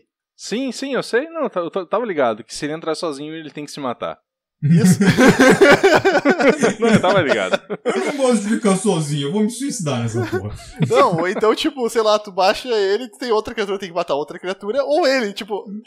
Só que a criatura pode ser tua. Alguma criatura vai morrer. É o fundo do poço, Matheus, admito. Tem coisas bem piores, cara. Tem coisas bem piores, mas eles são um pouquinho mais antigas. A próxima, por exemplo. A próxima é um Deleite. Eu acho que o Felipe vai gostar dela. O Chimney Imp? O Imp da chaminé. Cara, só porque ela é uma 1/2 voar que tem... Quando ele é colocado no cemitério vindo de jogo, quando ele morre, o oponente alvo coloca uma carta da mão no topo do seu Grimório por 5 de mana, cara. Sensacional. Ele tem que morrer, né? Nem quando ele entra. Isso. Você vai castar 5 de mana por uma 1/2 flying que não faz nada e esperar que ela morra. Mas aí que tá, cara. A gente já tem um combo aqui, porque tu baixa o Imp... E daí no próximo turno tu baixa o Farbog, tu mata o Imp e tu dá um Time Walk no adversário, cara. 10 de mana e tu perde uma criatura e o oponente nem descarta uma carta, ele compra a mesma carta no próximo turno. Sensacional, cara. Vai que o cara tá precisando de um land drop, vai que ele precisa do 13º terreno. E a próxima carta aqui é pra aqueles que reclamam que não tem descarte instantâneo por um preto. Tem sim. Um com nada por um preto é uma mágica instantânea e ela tem descarte. Descarte sua mão. É a melhor defesa contra descarte, né? Eu vou usar Toxicity. Não, descarta minha mão. Perdeu 2 de vida por nada, otário. O pior, cara, é que eu tenho essa carta nessa lista de fundo do poço. E eu já vi gente dizendo que ela jogava em sideboard da época. Eu não consigo imaginar por quê. Era porque ele jogava com o deck da Corujinha tava jogando muito forte. Que dá dano igual ao número de cartas que o cara tem na mão, sabe? Tipo... Não, cara, não pode ser por isso. Era por isso, eu acho que acreditar que era por isso. Era por isso. Eu até acredito que o cara queria tentar usar isso aqui num dread ou coisa assim, sabe? Mas, cara, não. Não, tem muita coisa melhor. Mas o Matheus esqueceu da cereja do bolo, Matheus. Qual é a raridade dela? É uma rara, sim. Imagina, aqui ó, draftando Kamigawa, meu sonho, sempre quis draftar esse set, aí tu abre teu primeiro pacotinho de Saviors, né? Então, pois é. Vou pegar essa 1 por 6, que é melhor do que essa carta. Nem queria jogar mesmo. Então, já indo um pouquinho mais para as antigas, nós temos Scorching Spear por 1 vermelho. Um feitiço, um raio pioradinho, né? Posso dizer que sim. Scorching Spear dá 1 de dano à criatura ou player alvo. Podia ser pior, cara. Podia ser só a criatura. Ela ainda dá mais mana. Vamos pegar um raio e vamos tentar deixar ele o mais ruim que a gente consegue deixar, sem aumentar o custo de mana dele, tá? A gente conseguiu. Eu acho que pior que isso só se fosse de Unhinged, porque daí ele podia dar meio dano. É verdade, é justo. É pior, Felipe, tá?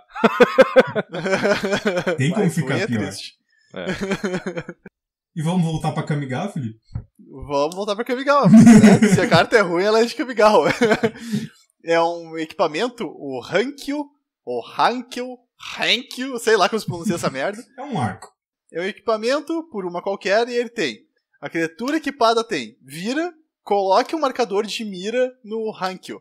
E ela tem vira, remova todos os marcadores de mira do Hankyu. Essa criatura dá dano para a criatura ou jogador alvo igual ao número de marcadores removidos. Não é tão ruim, né? Se for pensar agora... até. Tá, ela fica carregando ali e te dá um tirambaço. Equipar 4. Eu criei... eu acabei de cunhar o termo. É o catalisador da merda. É a cláusula catalisadora de merda. Até a última cláusula, né? É a cláusula catalisadora da merda, cara. Que par 4, velho. Que bosta, cara. Tudo parece bom até o último segundo. Por que diabos essa merda tem, custo 1 e equipar 4, cara? Tu baixa no turno 1 e pensa, daqui a 4 turnos eu vou poder equipar.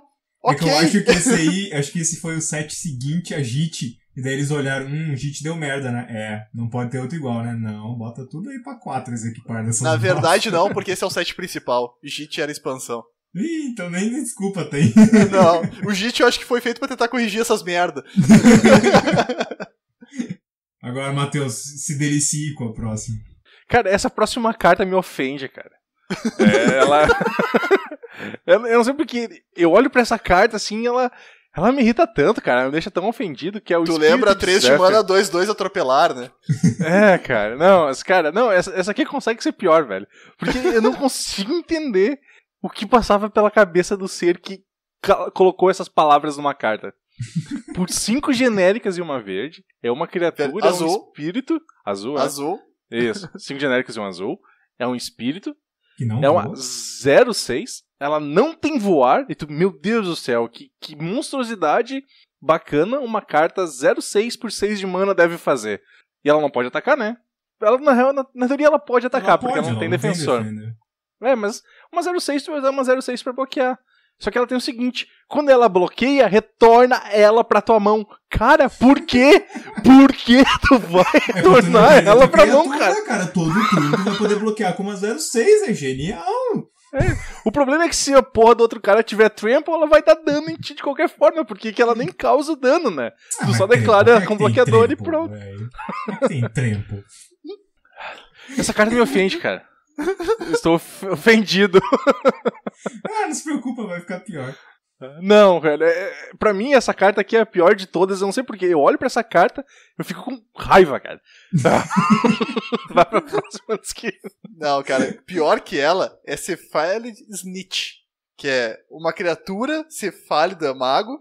1/1 por 2 de mana. E ela tem, sacrifica ele. A criatura alvo perde proteção contra o preto até o final do turno. Porque proteção ao preto é uma habilidade muito roubada, né? Definidora de formatos, eu diria. É uma criatura azul! Os Tipo, melhores não cartas é- que já fizeram tem proteção contra o preto, cara. Não é perde a proteção contra a cor que tu escolhe. Não, é proteção contra o preto. Ponto. Que fode aí, negão. Mas a gente tem que, pra achar boss, a gente às vezes tem que ir bem longe. Então nós temos lá na época em que os artefatos ainda eram marrom e com nome estranho, tu tinha o Hakalite. Por Que 6 set é esse aí? Antiquities. Acho que é. Antiquity. Olha É aí. antigaço. Por 6 genéricos. 6 genéricos, um artefatinho que diz: pague 2, previna 1 de dano a qualquer criatura ou jogador. Não parece tão ruim, né? Prevenir dano é sempre bom. Mas daí tem. O que tem, Matheus? Cláusula catalisadora da bosta. Pague 2, previna. Pague 2, previna 1 de dano a cada criatura ou jogador. Retorna o Hakalite pra mão do seu dono no final. Cara, tu já pagou 6 de mana pela porra do artefato. Tu tem que pagar 2 pra prevenir cada um de dano. E tu tem que voltar ele pra tua mão, velho. Por quê? Cara, pensa pelo lado positivo. Ele não é um mono artefato. Então tu pode usar ele várias vezes. Ele não tem tap e usa Ah, é verdade. Ainda bem, né? Pelo menos tu pode. Não, eu pago aqui 8 de mana e eu impeço você de matar o meu ogro. E daí eu retorno o Hakalite pra minha mão. Paz. A próxima também é a Chuva da Ferrugem. Acho que é isso. Por 3 genéricas e 2 vermelhas. É uma mágica instantânea e ela tem escolha 1, destrua o artefato alvo ou destrua o terreno alvo. Tipo, tem formas bem mais eficientes de tu fazer cada um dos dois, certo? Mas ela Bem tem mais instantânea. Então é interessante. Como é que é Entwine em português? Não faço ideia. Bom, mas ela tem Entwine. Daí tu pensa, beleza, posso pagar talvez mais um e fazer os dois, que daí a carta fica tipo talvez até jogável. Não, o custo de Entwine é 3 genéricos e uma vermelha. Então tu tem que pagar 12 de mana pra fazer um Um negócio. terreno e um artefato. De fato. Não, é 9 de mana, tá? 5 Eu mais sei. 4 dá 9. Mas 12 soa melhor do que 9. Entrelaçar. Entra Entwine. nessa. Cara, não. 9 de mana pra destruir um artefato e um terreno. Bom. Uma delícia. Bah. Não, mas cara, nada melhor do que a matrona. Como é que é a tradução de Abadia. Abbey mesmo? Abadia. Abadia. Tipo, uma azul. É o convívio com o Nelson. Uma branca e 2 quaisquer. É um humano clérigo. Porque ela é uma 1/3. E dela tem pague uma branca e vire. Ela ganha mais 0, mais 3 até o fim do turno. Terras natais. Não, é ela. É. Tipo, ela se protege de um raio. É a matrona que aprendeu a deitar e rolar. Cara, pior que essa carta, só uma daquelas que acabaram não entrando pro episódio das cartas geradas pela IA, que ela, tipo, tinha... Vira, essa criatura ganha ímpeto até o final do turno.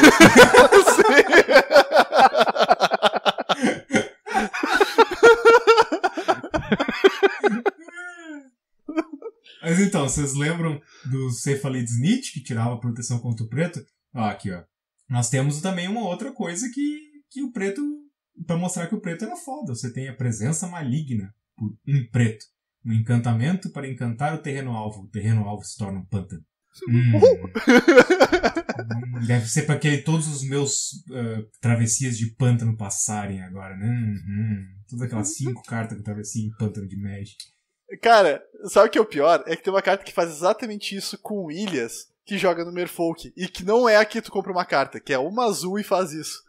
E o Merfolk tá usando. Porque Merfolk, todos os Merfolks têm travessia de ilha. Conta Sim, quantas criaturas que importam têm travessia de pântano. É só tu fazer um deck de zumbi e ter mestre dos zumbis, cara. Então, os Uau! zumbis têm travessia de pântano. Uau! Considerando que essa carta saiu em Firexia. Não, cara. Mas, tipo, essa carta eu faço questão de falar sobre ela. Porque essa carta me amargura desde que eu comecei a jogar Magic, cara. Mas, cara, pensa comigo. É a carta de maior poder no cubo estritamente pior. Cara, Anel do Aladdin. Cara, essa carta... Essa carta é antiga. É muito antiga. E sobreviveu até a 9ª edição. a primeira vez que eu olhei pra essa carta, tipo, imagina, eu tava começando a jogar Magic, eu abri a caixa de cartas do meu primo, eu comecei a ler as cartas e eu olhei, que bosta! E eu nem sabia jogar Magic! Cara, e como que essa coisa sobreviveu desde, sei lá, dos primórdios de Magic até a 9ª edição é um mistério, cara. Cara, tipo, um artefato por 8 quaisquer. Ela tem pague 8 e vire. O Anel do Aladim dá 4 de dano na criatura jogador-alvo. 8 de mana pra baixar e mais 8 de mana pra ativar essa merda. É bomba no cubo, estritamente pior. 16 de mana pra dar 4 de dano. Delícia. Esse é o tipo de carta que tem o tipo certo de ruim, tá ligado? Que é o tipo certo de ruim. Cara, não. Não dá. Aí daí você pensa, né? O fundo do poço, né? As piores cartas de Magic. Não. Claro que não. Porque quando tu chega lá no fundo do poço, e daí tu diz, não tá ruim o suficiente, eu preciso cavar um pouquinho no fundo do poço, e daí você encontra toda aquela merda que assentou no fundo do poço, aquela merda que assentou lá embaixo, e tu começa a escavocar aquilo ali, e começa a sair mais carta de Magic. Então tu saiu do fundo do poço, tu tá na camada de merda abaixo do fundo do poço. E é ali que a coisa começa literalmente a feder. Porque tu tem coisas que daí também, novinhas, saíram em Zendikar. Bumerangue de lâminas. World Wake. Bumerangue de lâminas, eu imagino que seja a tradução. Razor Boomerang. Um artefatinho equipamento por 3 genéricas. A criatura equipada tem Desequipe, o Bumerangue de lâminas. O Bumerangue de lâminas causa 1 ponto de dano à criatura ou jogador-alvo. Retorne o bumerangue de lâminas para a mão de seu dono. Tu esqueceu que vira e desequipa. Vira e desequipa. Equipar 2. Eu não tenho nada pra comentar sobre essa carta. Cara, é tipo... Não, depois do Anel de Aladim... Isso aqui consegue ser pior que o Anel, cara. Ele consegue virar uma criatura, né? E você baixa ela. Aí você paga 2 e você equipa numa criatura. Aí você vira a criatura, desequipa o Razor Boomerang, retorna ele pra tua mão e dá 1 de dano no alvo. É uma incomum. Em vez de tu jogar Scorching Spear por um vermelho pra fazer o mesmo. Cara, tipo, e ela volta pra tua mão. Então, é 5 de mana, vira uma criatura pra dar 1 de dano. E ela volta pra tua mão. Tipo, cara... Não! Eu tenho a felicidade de dizer que eu joguei draft nessa época, nesta edição, e eu tirei na minha pool 3 deles, 1 era fora. Parabéns, Nelson. Meus pêsames. E eu passei horas olhando pra ela porque eu tinha certeza que eu tava lendo errado. Eu tô começando a jogar, eu devo estar entendendo alguma coisa errada, né? Essa carta não pode ser tão ruim como ela parece, né? É parecida com o Shuriken, se tu vai parar pra pensar, né? Só que... exato. Só que o Shuriken ainda é melhor. Mesmo tu dando pro inimigo ainda é melhor, porque tem chance de voltar pra ti. Tu tá nas profundezas, né? Tu tá na camada de merda, e lá nas camadas de merda o que tem? Águas profundas.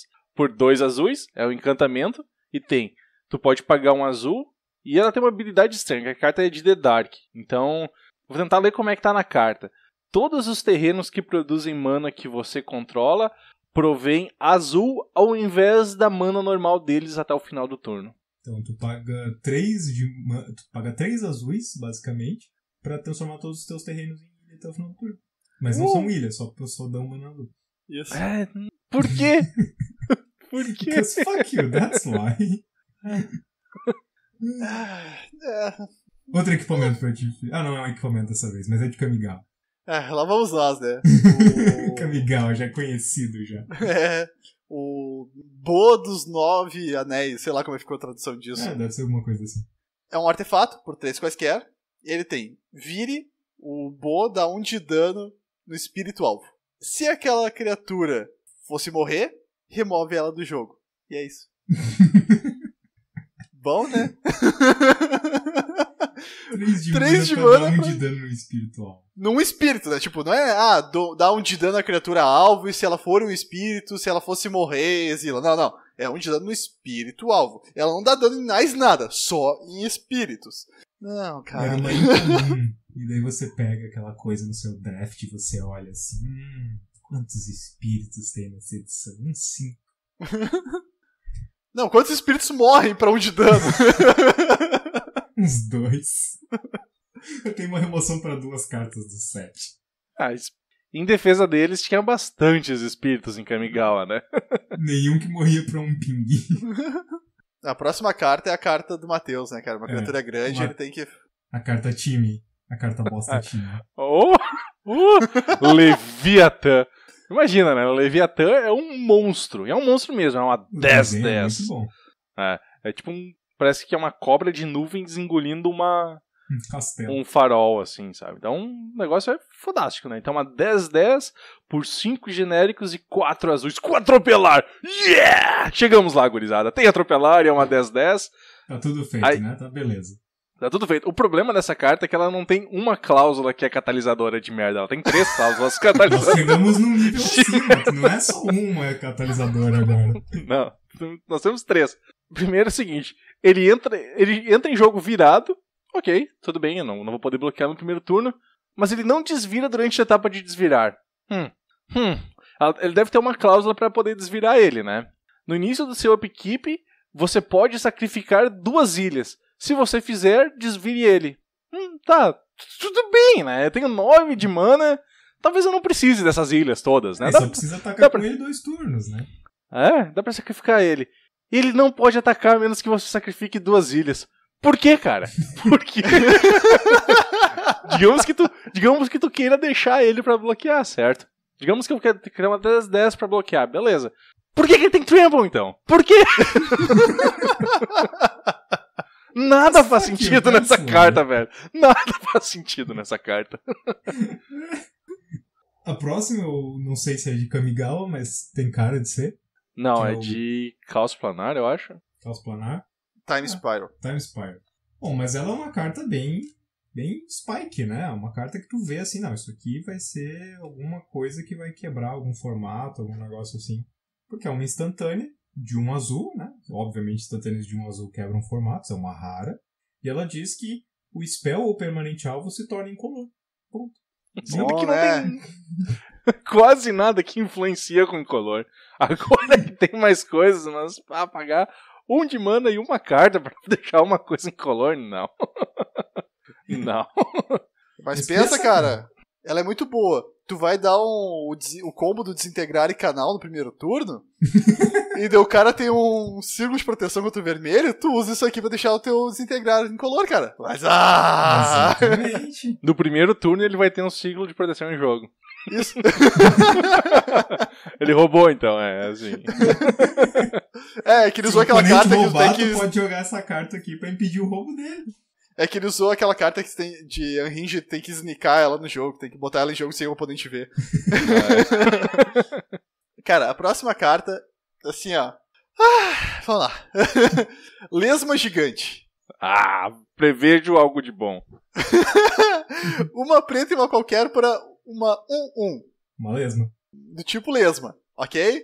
Nada demais, né? Ela tem, pague 5 quaisquer. Durante o seu próximo upkeep, selecione um tipo de terreno básico. Ou melhor, uma travessia de terreno básico qualquer.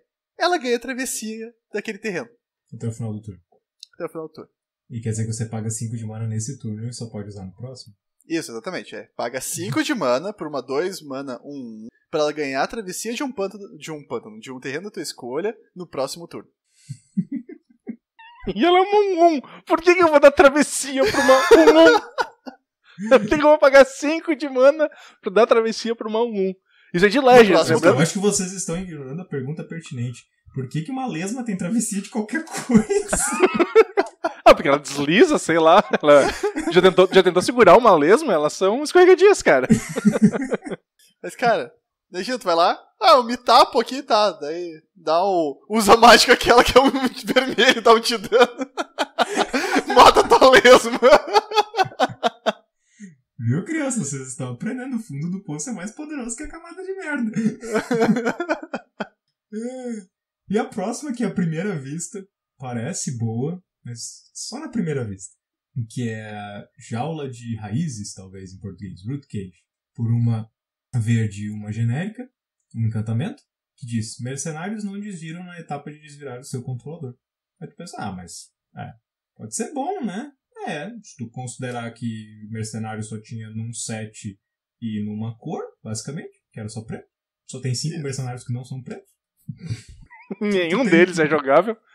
Tu tem basicamente uma trava de mercenários pretos. Acho que tem coisa melhor pra você fazer com os teus 2 mana. É interessante, eu tava dando uma olhada nos mercenários, eles são meio parecidos com os rebeldes, né? Tu consegue Na verdade, são iguais. Sim. A habilidade é semelhante, né? Que tu busca por mercenários. Isso.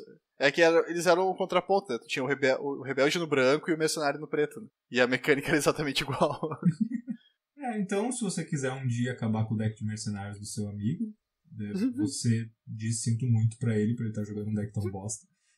Você joga Jaula de Raízes.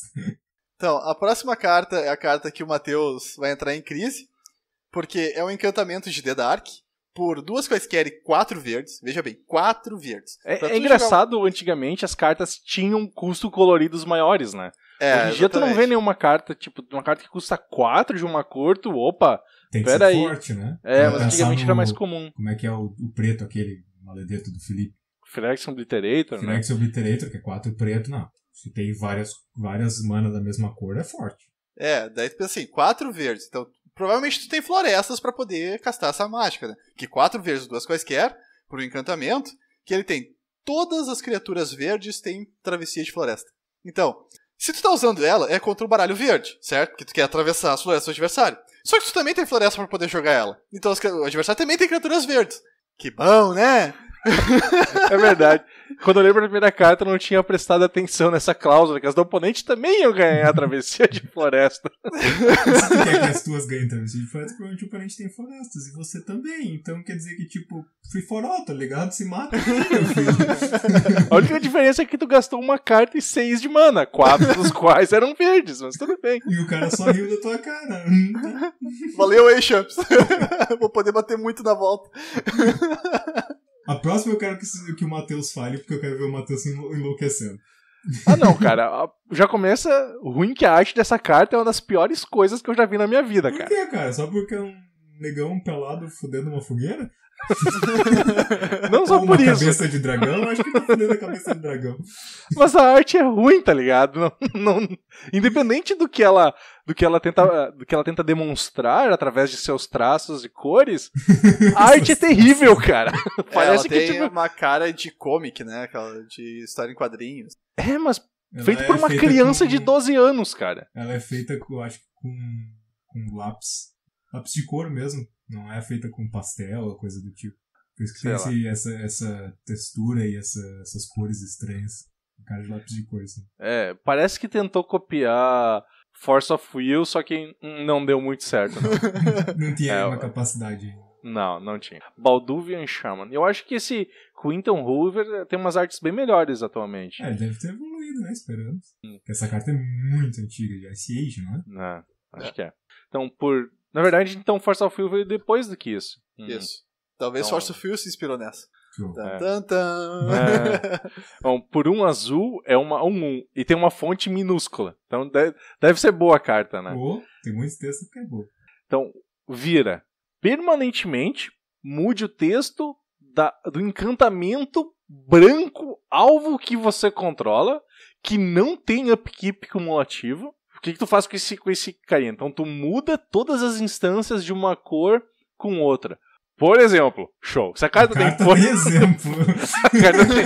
Por exemplo, você pode mudar anule a mágica preta alvo para anule a mágica azul alvo.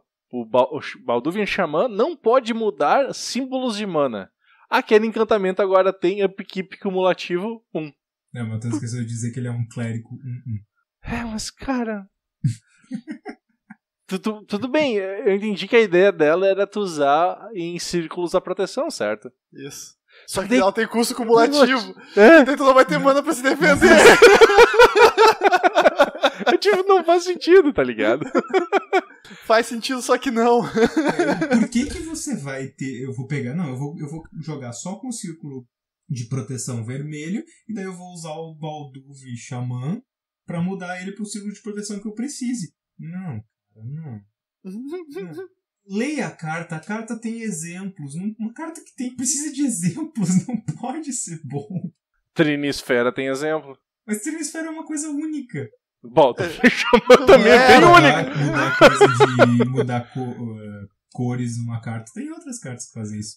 Mas é no encantamento branco-alvo que você controla que não tem upkeep cumulativo. Isso é bem único pra mim, cara. É bem único. Tipo, ninguém nunca vai usar. Ele é o floquinho de neve especial dele, cara. Deixa ele quietinho lá em Ice Age. Né? Floquinho de neve. É isso aí. Então, você pensa assim, mas essas cartas antigas eram fortes, né? Como vocês estão vendo aí, Xamã Baduviano, o Caminho Escondido, Lesma Gigante.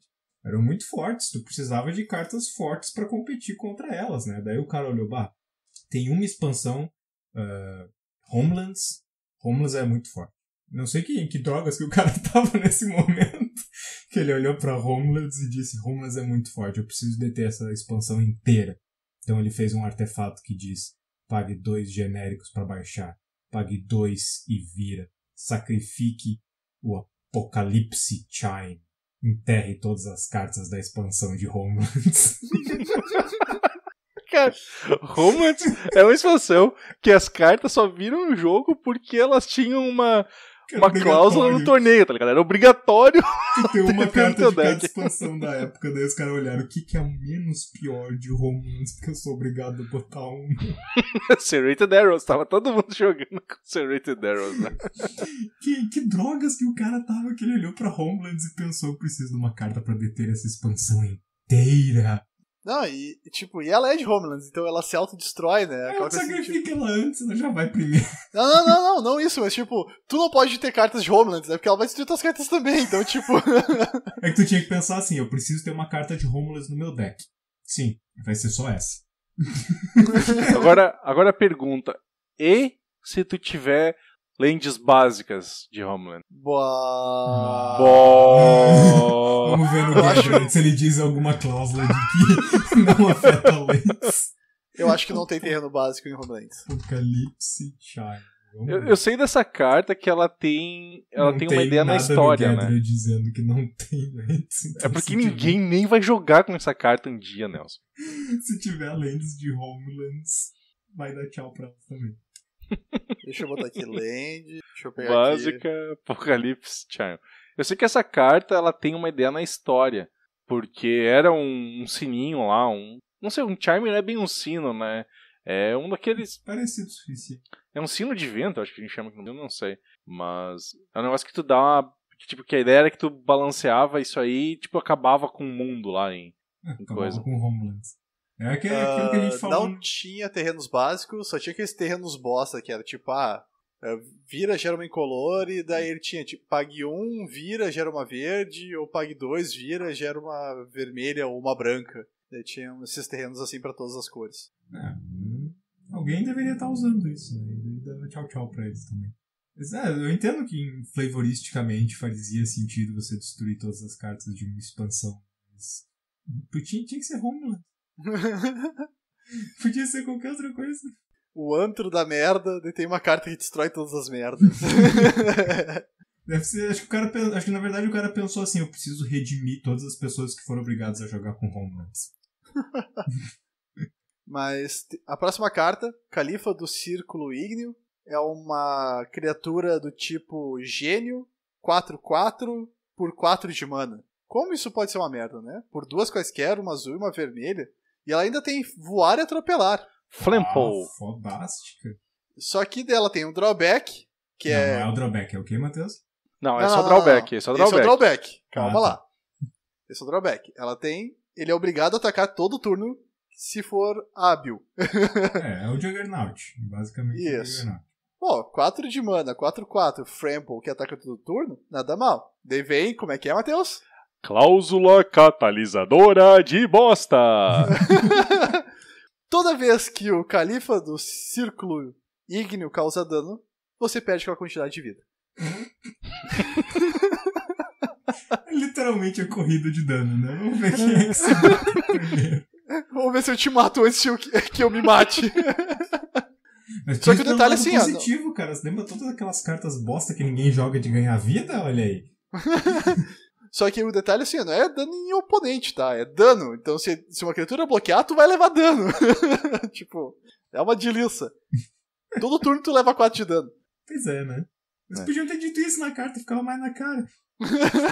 E eu não sei por que as cartas com artes bizarras estão caindo pra mim, mas... Então, cara, antes eu quase me explodi rindo olhando pro documento por causa dessa carta. É Backdraft, por um genérico e uma vermelha. Olha o peitoral que o cara tá, parece que ele tá com um negócio e você não liga. Não. Sei lá, que arte bizarra tem esse peitoral do cara. Mas a arte é o cara, tipo, sei lá, tentando despejar um líquido branco fora e metade dele tá voltando na cara dele. Acho que a ideia é que ele tá castando um spell desse espelho que ele tá na mão. Daí o spell tá saindo reto, mas metade do spell tá se voltando contra ele. Porque a carta diz o seguinte, é uma instantânea e Backdraft dá metade do dano arredondado para baixo causado por um feitiço conjurado nesse turno para o conjurador daquele feitiço. Por que é feitiço, tá ligado? Se fosse instantâneo ou feitiço, tô ok, mas tipo... Só feitiço, instantâneo é forte demais. Então, se o cara conjurar lá o Scorching Spear, como eu vou arredondar pra baixo... O dano fica arredondado pra baixo. Se você estiver jogando Unhinged, daí sim, daí você leva meio dano. Pois é, né? Você pensa que chegou na camada de merda e pensa que acabou por aí, mas não acabou, né? Porque você não tá satisfeito. Você cavou ali na merda e você disse, não, isso não tá ruim o suficiente, eu preciso de coisa pior. Eu preciso de coisa mais ruim. E daí você cava ali embaixo do poço e você chega na última camada, que é a fossa maligna de Lúcifer. Que são as 10 piores cartas de Magic.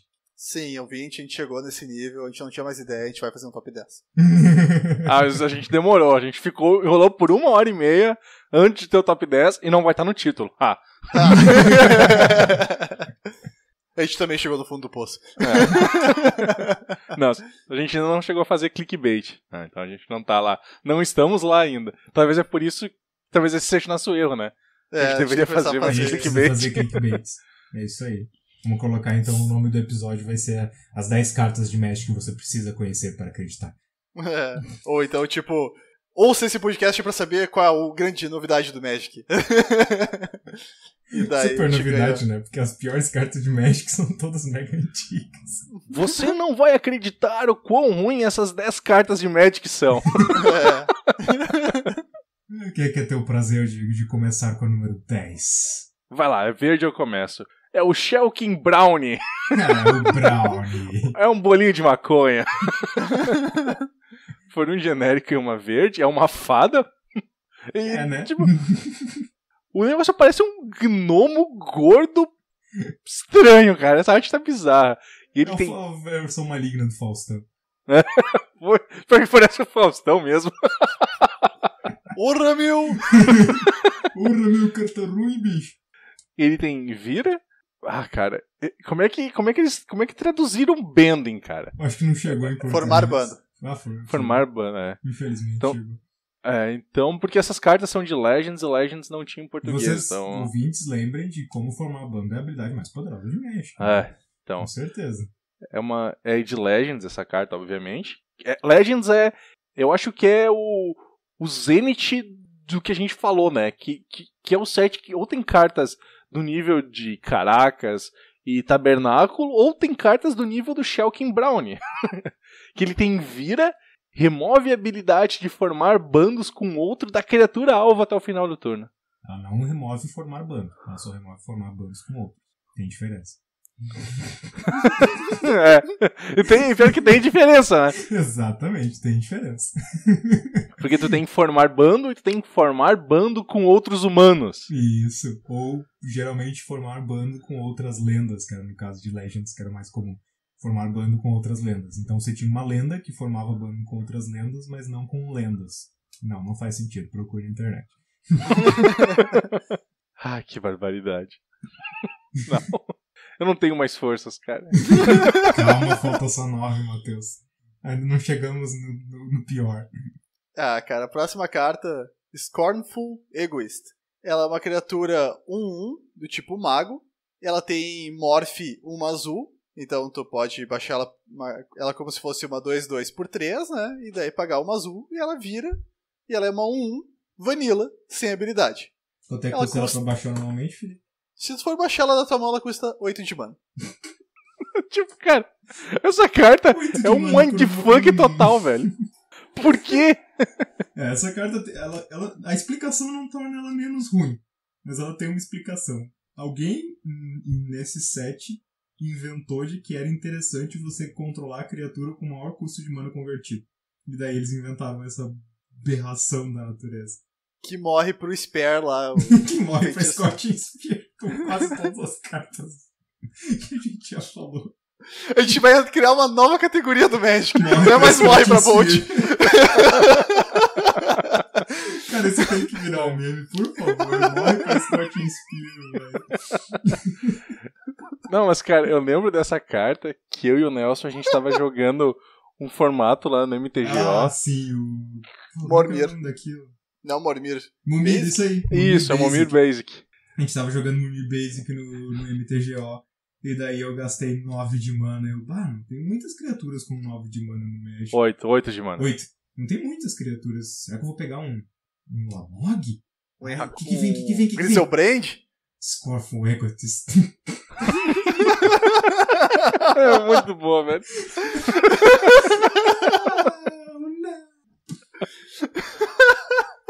Cara, a gente tem que gravar uma hora umas partidas de Momir. E botar lá no Se você não quer gastar dinheiro com o MTGO, pelo menos pague os 10 pila pra entrar no MTGO e os 10 pila, 10 dólares, pra comprar o Momir Basic e divirta-se loucamente com aquela bosta. É muito divertido. Número 8. Essa aqui, ela, embora possa parecer por longe que não é tão ruim assim, mas ela tem um título especial que ela foi feita pelo Maru e ele mesmo considera a pior carta que ele já fez. O Atoleiro. É uma carta instantânea vermelha, rara, por 3 de mana, sendo um vermelho. O player alvo remove todas as lands do seu cemitério do jogo. Por quê, cara? Tem tantas formas melhores de remover cemitérios de jogo, mas... E a desculpa dada pelo Maru é que isso era para evitar que o vermelho perdesse para Threshold. Claro, porque só terrenos que vão estar no Exato, cemitério, né? Não, o cemitério do cara só vai ter Threshold só por causa do terreno. Sabe o que é o pior? A primeira vez que eu li essa carta, eu achei que ela fosse todos os cemitérios. E daí até fazia sentido, porque tinha Terrávoro no set. Mas não, é só do jogador alvo.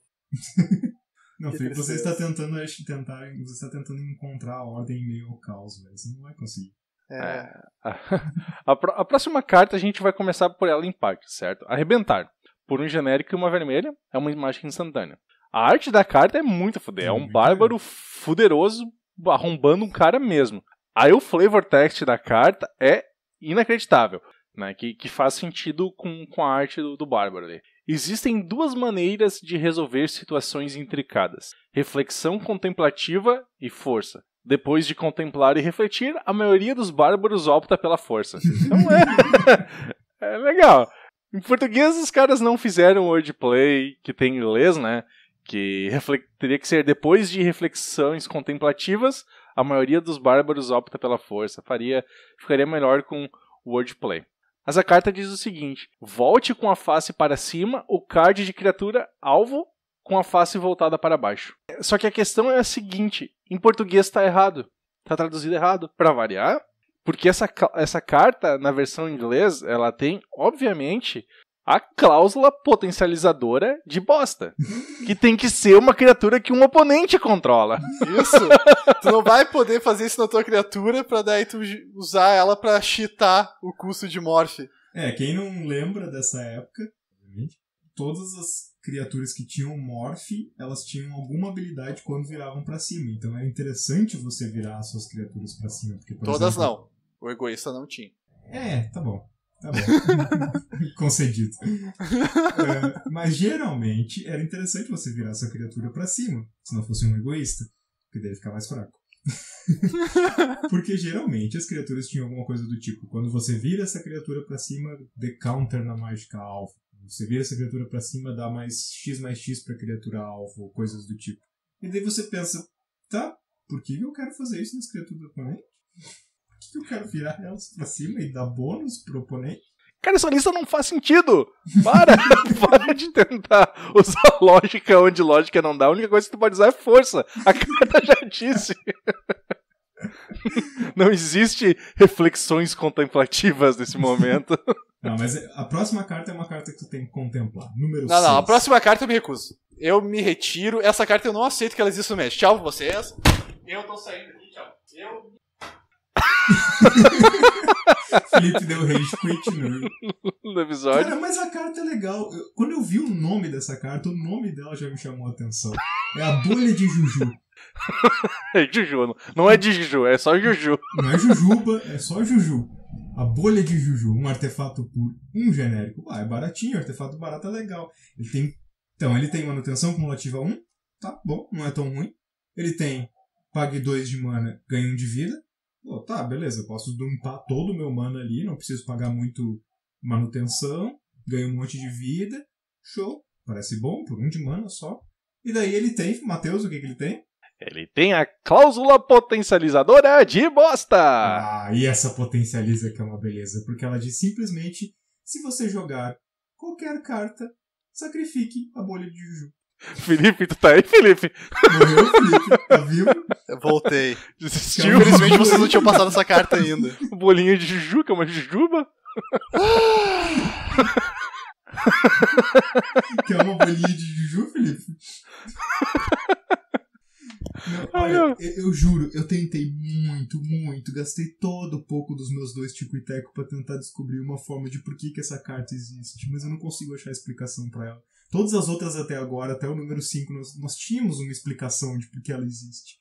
Né? O Brownie tinha bastante bans naquela edição, o outro servia em condições muito controladas, essa carta não serve pra nada. Serve, cara, pra tu baixar ela no turno 1 e perder ela no turno 2. Só pra dizer que tu gastou teu mana eficientemente todos os turnos, né? Não, ela é boa pra evitar delírio. Não, imagina a seguinte situação. Se tu baixar ela no turno 1, tu nunca vai poder usar ela. Até porque ela tem... Vai ter que pagar o custo de upkeep com todas as tuas manas. Não, se tu baixar... Tipo, se você jogar uma carta, se tu baixar um terreno, sacrifica ela. Não disse você Nossa castar um senhora. spell, disse você jogar uma carta. Caramba, Você velho. não pode mais baixar terrenos pra pagar o custo de manutenção cumulativo dela ou ganhar vida com ela. Ela é injogável. Essa carta Não é que ela é ruim, não é que ela é ruim. Ela é definitivamente, literalmente injogável. Tu não tem como botar essa carta em jogo e usar ela. Pensa no melhor cenário, tá? É late game, tu tá com ela na mão, tu tem 11 terrenos. Tu paga 11 de mana pra ganhar 5 de vida. É o melhor cenário, né? Melhor Esse é o cenário. melhor cenário. É o Isso aí. melhor cenário. Melhor que isso, só se tiver 21 terrenos pra ganhar 10 de vida. Eu fico pensando assim, cara, se essa carta não tivesse nenhuma das 2 cláusulas potencializadoras de bosta, talvez daria pra jogar com ela. Certo? Nossa, seria muito bom se ela não tivesse o upkeep, se não tivesse o sacrifício. Pagar 2 de mana pra ganhar 1 de vida é muito bom. Entendeu? Tipo, não tem nada pra fazer. Ganha 2 de vida, ganha 1 de vida, ganha 1 de vida. Mas as 2 cláusulas juntas é pra matar. Eu acho que o cara que pensou essa carta, eu acho que isso aí foi um desafio, cara. Acho que isso aí foi um desafio. Um cara depois de uma bebedeira muito grande, ele disse pro outro assim, duvido que você imprime uma carta que não dá pra jogar. Não, mas eu tenho que imprimir cartas que eu não posso estragar o Word no Magic, eles vão me pegar. Eu tenho uma aqui. Duvido que você imprime. Vamos lá, Felipe, se acalme. Vá pro número 5. O número 5 são 2 cartas. Mais especiais ainda. Então, Arabian Nights foi um set complicado. Pra dizer o mínimo. Pra dizer o mínimo. Porque Arabian Nights tinha a temática, né? Árabe, deserto, coisas legais e tal. Mas daí tu tinha uma carta chamada Deserto, que é um terreno que ele tem vira, ele gera uma mana incolor, ou então vira e ele dá 1 de dano na criatura atacante. Essa carta, pra quem joga Pauper conhece, porque ela é jogada no Pauper. Porque dar 1 de dano numa criaturinha por um terreno é relevante. Mas daí a gente tem 2 criaturas no set, os Nômades do Deserto e o Camelo, que tem o Nômade do Deserto é uma vermelha e 2 quaisquer por uma 2/2, então ele é quase um Grey Ogre, que ele tem Desert Walk, então ele tem travessia de deserto, e eles são imunes a dano de deserto. E o Camelo é um branco 0/1, que tem formar bando, e todas as criaturas atacando em bando com o Camelo são imunes a danos de deserto. Que obviamente deserto era uma carta muito forte que precisava ser contida, né? Nossa, porque o adversário ia ter 5 desertos em jogo, né? Pra dar. Ela ser uma metralhadora de dano. E vocês têm que notar que esse é o único deserto de Magic. Essas cartas não servem pra absolutamente nada, a não ser pra deserto. Tu tem 2 cartas. Foram criadas unicamente pra conter uma. Não tem como tu enfiar de nenhum outro jeito elas em qualquer outro lugar que não seja pra enfrentar o deserto. Eu acho que deve ser as cartas mais limitadas de Magic já feitas. É impossível, não serve pra absolutamente nada. Ah, não, mas eu posso transformar um terreno em deserto? Não. Eu posso fazer ele ser imune a outra coisa que não seja deserto? Não. Eu posso... Não. E o Camilo ainda tem formar bando, né? Pra colocar sal na ferida e esfregar mesmo, né, cara? Cara, esse aí tá no 5º posição da nossa lista unicamente porque eu acho que é as cartas mais restritivas que já fizeram em Magic. É que é o tipo certo de ruim, certo? É o tipo certo de ruim. Que nem eu falei, uma carta ruim, uma carta ineficiente é uma coisa, mas o tipo certo de ruim, ela é uma carta, dá um prazerzinho, sabe? É especial de ver. Né? Mais especial ainda é quando tu vê a número 4. A número 4, eu acho que ela não deveria estar aqui. Porque a gente já falou de uma que é pior que ela no mesmo molde. Não, mas essa aqui tem uma outra coisa que é pior, que é a número 3. Eu sei, por isso que ela tá. Que é a Estrada de Ainsen. Que é uma criatura... Não, peraí, é um encantamento. Por que tem uma criatura a cavalo no desenho? Não sei. Tem uma estrada no fundo do desenho, então. Não, lá no fundo tem uma estradinha ali, atrás da grande criatura no cavalo. Tá o desenho é bacaninho até, cara. Não, o desenho é muito bonito. O ilustrador, o Nenê é muito bom. É sério que o nome dele é Nenê, velho? Então, não, eu acho que é Nené. Não é nem Nenê. É Nené. Nené tio Thomas, por aí. Então a Estrada de Ansem é um encantamento parecido com aquele outro, mas com um plus a mais. Por 3 brancos e 3 genéricos, ele diz todas as criaturas brancas ganham travessia de planície. Então, mesmo as restrições do Hidden Path, tipo, as criaturas do teu adversário também vão ter travessia de planície, então tu também tá abrindo as pernas pra ele. É uma delícia. Mas por que essa aqui está aqui e o Hidden Path não? Mas daí isso é por causa do número 3. Que ela, na verdade, o número 3 foi feito para conter essa grande potência. Quem é que Homelands. Quem é que quer falar do número 3? Eu já falei dos nomes do deserto, cara. Vai lá, Matheus. Tá muito forte, Então, a Grande Muralha. A Grande Muralha para conter a Estrada de Ainsen. Cara, isso deve ser uma barreira 0,2 milhões, certo? Porque a Grande Muralha... Tu fica pensando, a Grande Muralha da China, em Legends, é um encantamento. What? Como assim? Nada faz sentido, né? Vocês só tinham um trabalho, gente. Um trabalho. Por 2 genéricos e uma branca, é um encantamento, e ele tem as criaturas com travessia de planície podem ser bloqueadas como se elas não tivessem essa habilidade. Aí você pergunta, não, mas não é pra Estrada de Ainsen. Claro que não, isso aí serve pra qualquer criatura com travessia de planície. Guia, quantas criaturas com travessia de planície tem no Magic? 5. Contando com o Ainsen. Por quê? Mas, cara... Por quê? Cara, a próxima carta, assim, essa carta, os caras merecem o prêmio do... Vamos fazer a carta mais... sem ter como jogar da face da Terra, assim, tipo... Mas sem sentido, porque o desenho não faz sentido nenhum. Tem um mago que tá usando uma roupa parecida com o Papa, transformando uma mulher pelada em pedra, e lá em cima tem uma ponte com uns guerreiros lutando e um dragão de um lado e um gigante do outro apostando nos guerreiros que estão lutando. Nossa, é verdade. E essa carta aqui, ela tem o exemplo magnânimo, perfeito da cláusula potencializadora de bosta. Mas Cara, eu tenho uma história pra contar sobre a número 2 antes. Segundo o Maru, ele tinha um deck baseado nessa carta e ele levou esse deck no dia que ele fez a entrevista dele pra Wizards. E o cara ficou impressionado com o deck e foi por isso que contrataram ele. Nossa, eu queria ver Ele esse nunca deck. postou essa lista, eu tenho certeza que isso é mentira. Eu Enfim. tenho certeza que é impossível fazer um deck com essa carta. A carta em questão é Sorrow's Path. É um o caminho da mágoa. É. Provavelmente, o caminho não. Não saiu em português, só saiu em italiano e em inglês. É um terreno de The Dark. E ele tem Vire. Ele não gera mana. Ele não gera mana, ele só tem antes. Vire. Selecione 2 criaturas alvo bloqueando criaturas... Não, espera aí. Vamos lá. Selecione 2 criaturas alvo bloqueando. Eu tô pegando... O Gather tu não vai conseguir ler. Que um oponente controla. Então, tu vai selecionar 2 criaturas que o oponente controla e que estejam bloqueando. Certo?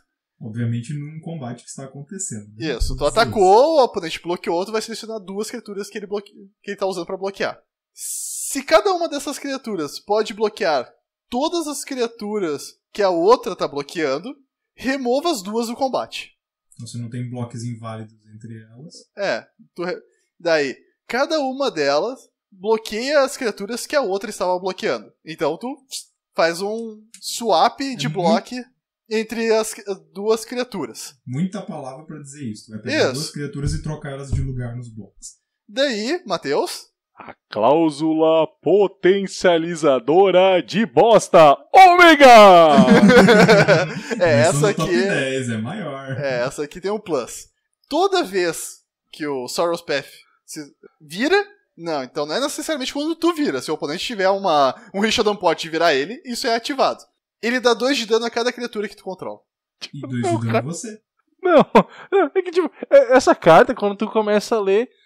Todo mundo fala que essa carta é ruim, né? Então tu vai ler ela pela primeira vez. Aí tu tá assim, tá, muda 2 criaturas bloqueantes. Tá, mas essa habilidade é muito boa. Pode tá ligado? sacanear com os blocos do adversário. Fantástico. Aí tu continua lendo. Ele dá 2 de dano em ti. Tá, é um custo meio alto, mas pro negócio pode ser... mas 2 de dano em cada criatura que tu controla. E tu... Não, cara.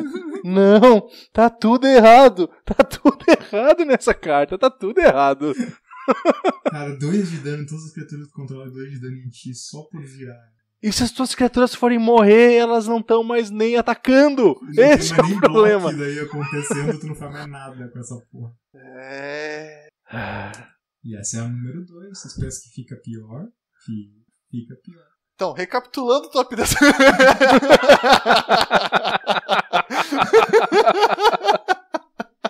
Não, a gente não vai chegar nesse nível. Ainda. Hoje não. O próximo top 10 a gente faz isso. Não. A primeira vai vir no próximo episódio.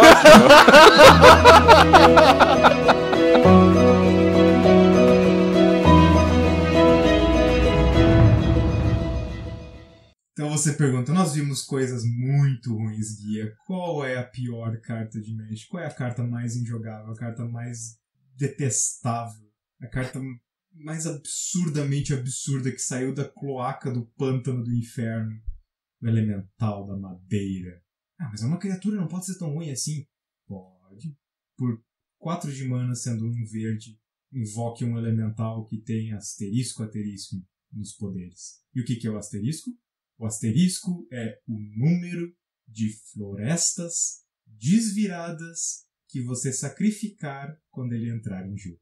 Florestas desviradas. Cara, essa carta comba com o Hidden Path, vocês não entendem. Tu usa uma Aves do Paraíso pra tirar um verde, e tu vira 3 planícies pra conjurar ele. Você fica todas as tuas florestas e o teu Hidden Path não vai mais te afetar, cara. Nós quebramos o top 10.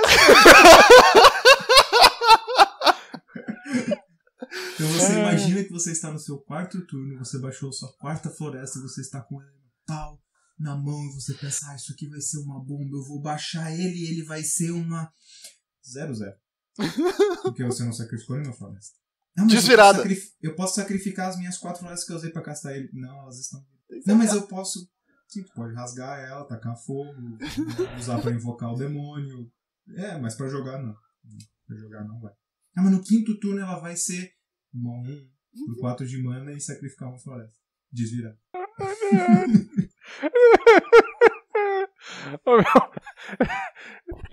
Como é que alguém conseguiu fazer uma carta dessas, cara? Eu fico me perguntando assim, porque tu deve pensar, reuniões foram feitas sobre essa carta, certo? Alguém escreveu ela no papel. Não, espera aí. Fez playtest com ela. Faltou um ponto muito importante, relevante. Ela é rara. Então tu vai lá, paga, sei lá, 150... $500, R$500, R$1.000 que dá um booster de Legends. E daí tu pode tirar Tabernáculo, interessante, o Abismo, Chains of Mephistopheles. Não, tu vai tirar um Wood Elemental. Alguém testou essa carta, velho. Alguém literalmente castou essa carta num playtest e ele olhou pra ela e disse, tá bom. Não fez isso, porque ela era de Legends. Eles só tochavam carta no set. Alguém achou que era... Alguém deve ter jogado uma partida e pensado, olha só, as partidas demoram pra acabar, a gente acaba o jogo com 10 terrenos, a gente precisa dar um jeito de usar esses terrenos. Pior, vamos botar uma criatura aqui que é 4 de mana, eu sacrifico meus outros 6 terrenos e ela é uma 6/6 por 4. Uma 6/6 por 4, né? Que forte! Uhum. Por que as florestas têm que ser desviradas, cara?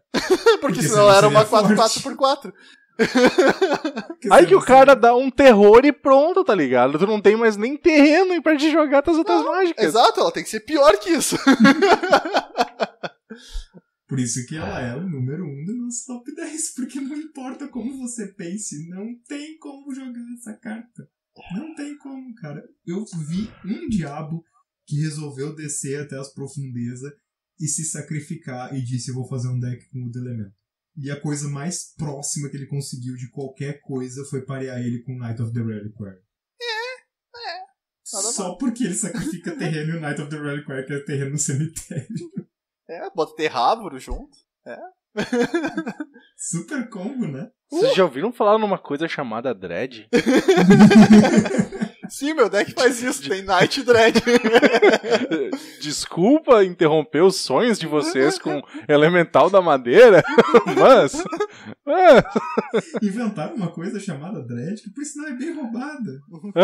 Que tu consegue colocar um monte de coisa, um monte de terreno no cemitério. É bem fácil, vai por mim. Não precisa castar o Elemental da Madeira no 10º turno pra conseguir 4 cartas no teu cemitério. Então, ouvinte, quando estiver draftando, olhar pra aquela carta tipo 5 mana, 4/2, pensa, ela não é um Wood Elemental. E ela não é um Sorrow's Path. Ela não é uma grande barreira. Ela não é uma bolha Juju. Cara, olha que nome ridículo, velho. Bolha Juju. É tipo... Cara, Bimbo, Saltitantes e Capeta da Chaveca são nomes mais imponentes do que Bolha Juju. Mas é bolha Juju mesmo ou é bijuteria de Juju? Não, é bolha Juju. Bubble, Juju? Não, mas é que a tradução tem Mishra's Bubble, que é bijuteria de Mishra. Não, esse é bolha Juju. Traduzido como bolha Juju, cara. Eu concordo que Bubble também pode ser traduzida para... É que eu acho que daí não é assim que tu escreve, cara. Bijuteria, se eu não me engano, é Bobble. Eu acho que sim. E o pior é que não é uma bolha, né? É uma bijuteria. É Bobble mesmo, bijuteria Bobble. É, uma bolha. Bolha Juju. Bolha? Então quando você estiver jogando e olhar lá pra sua carta, você pensa, não, ela podia ser pior, já foi pior. Essa carta não é tão ruim. E não esqueça, nunca compre um booster de Legends porque não vai tirar um Tabernáculo, vai tirar um Wood Elemental. Vai ter certeza. Tu vai tirar um Wood Elemental ou uma Great Wall? Que também é rara, por sinal, se eu não me engano. Óbvio, ela é muito forte pra ser comum. É muito forte. Imagina tu tirar Travessia de Planície de todas as 5 criaturas que tem, cara. É muito roubado. E tu para a Estrada de Einstein. Imagina, cara. Olha só que roubado, velho. Eu já disse. Cara, eu achei. A forma como tu falou Eisen agora me lembrou muito da minha infância, dos meus parentes alemão falando Eisen. O que importa é que eu achei como quebrar o Wood Elemental com o Hidden Path. Mas cuida, se eu baixar minha bolha de Juju, eu ganho tanta vida que tu não vai conseguir me causar dano com o Wood Elemental. Não bater com o teu Wood Elemental 1, eu tenho a minha bolha de Juju. E se tu baixar... Se tu baixar o Knight of the Reliquary com o teu Wood Elemental, eu casto Atoleiro. Cara. Não. Nossa, chega, cara. Que é isso? Por que a gente fez isso? Desculpa, ouvinte. A gente não tinha nada na cabeça quando a gente resolveu fazer esse episódio.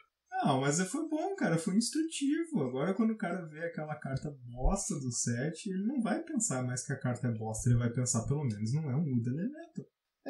Quando tu olhar pra um Lightning Strike, tu pensa, não é um raio, mas também não é um Scorching Spear. E a gente criou o nosso meme que é morre pra Scorching Spear.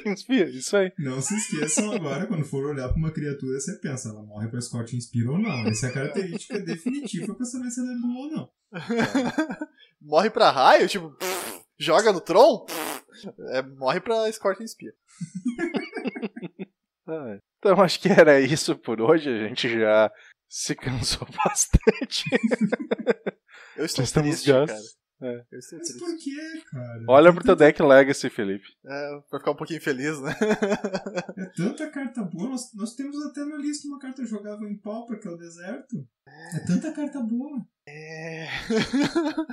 Bom, acho que é isso. A gente se vê nesse mesmo bate-canal, nesse mesmo bate-horário. De preferência com um tópico mais animado. Ui!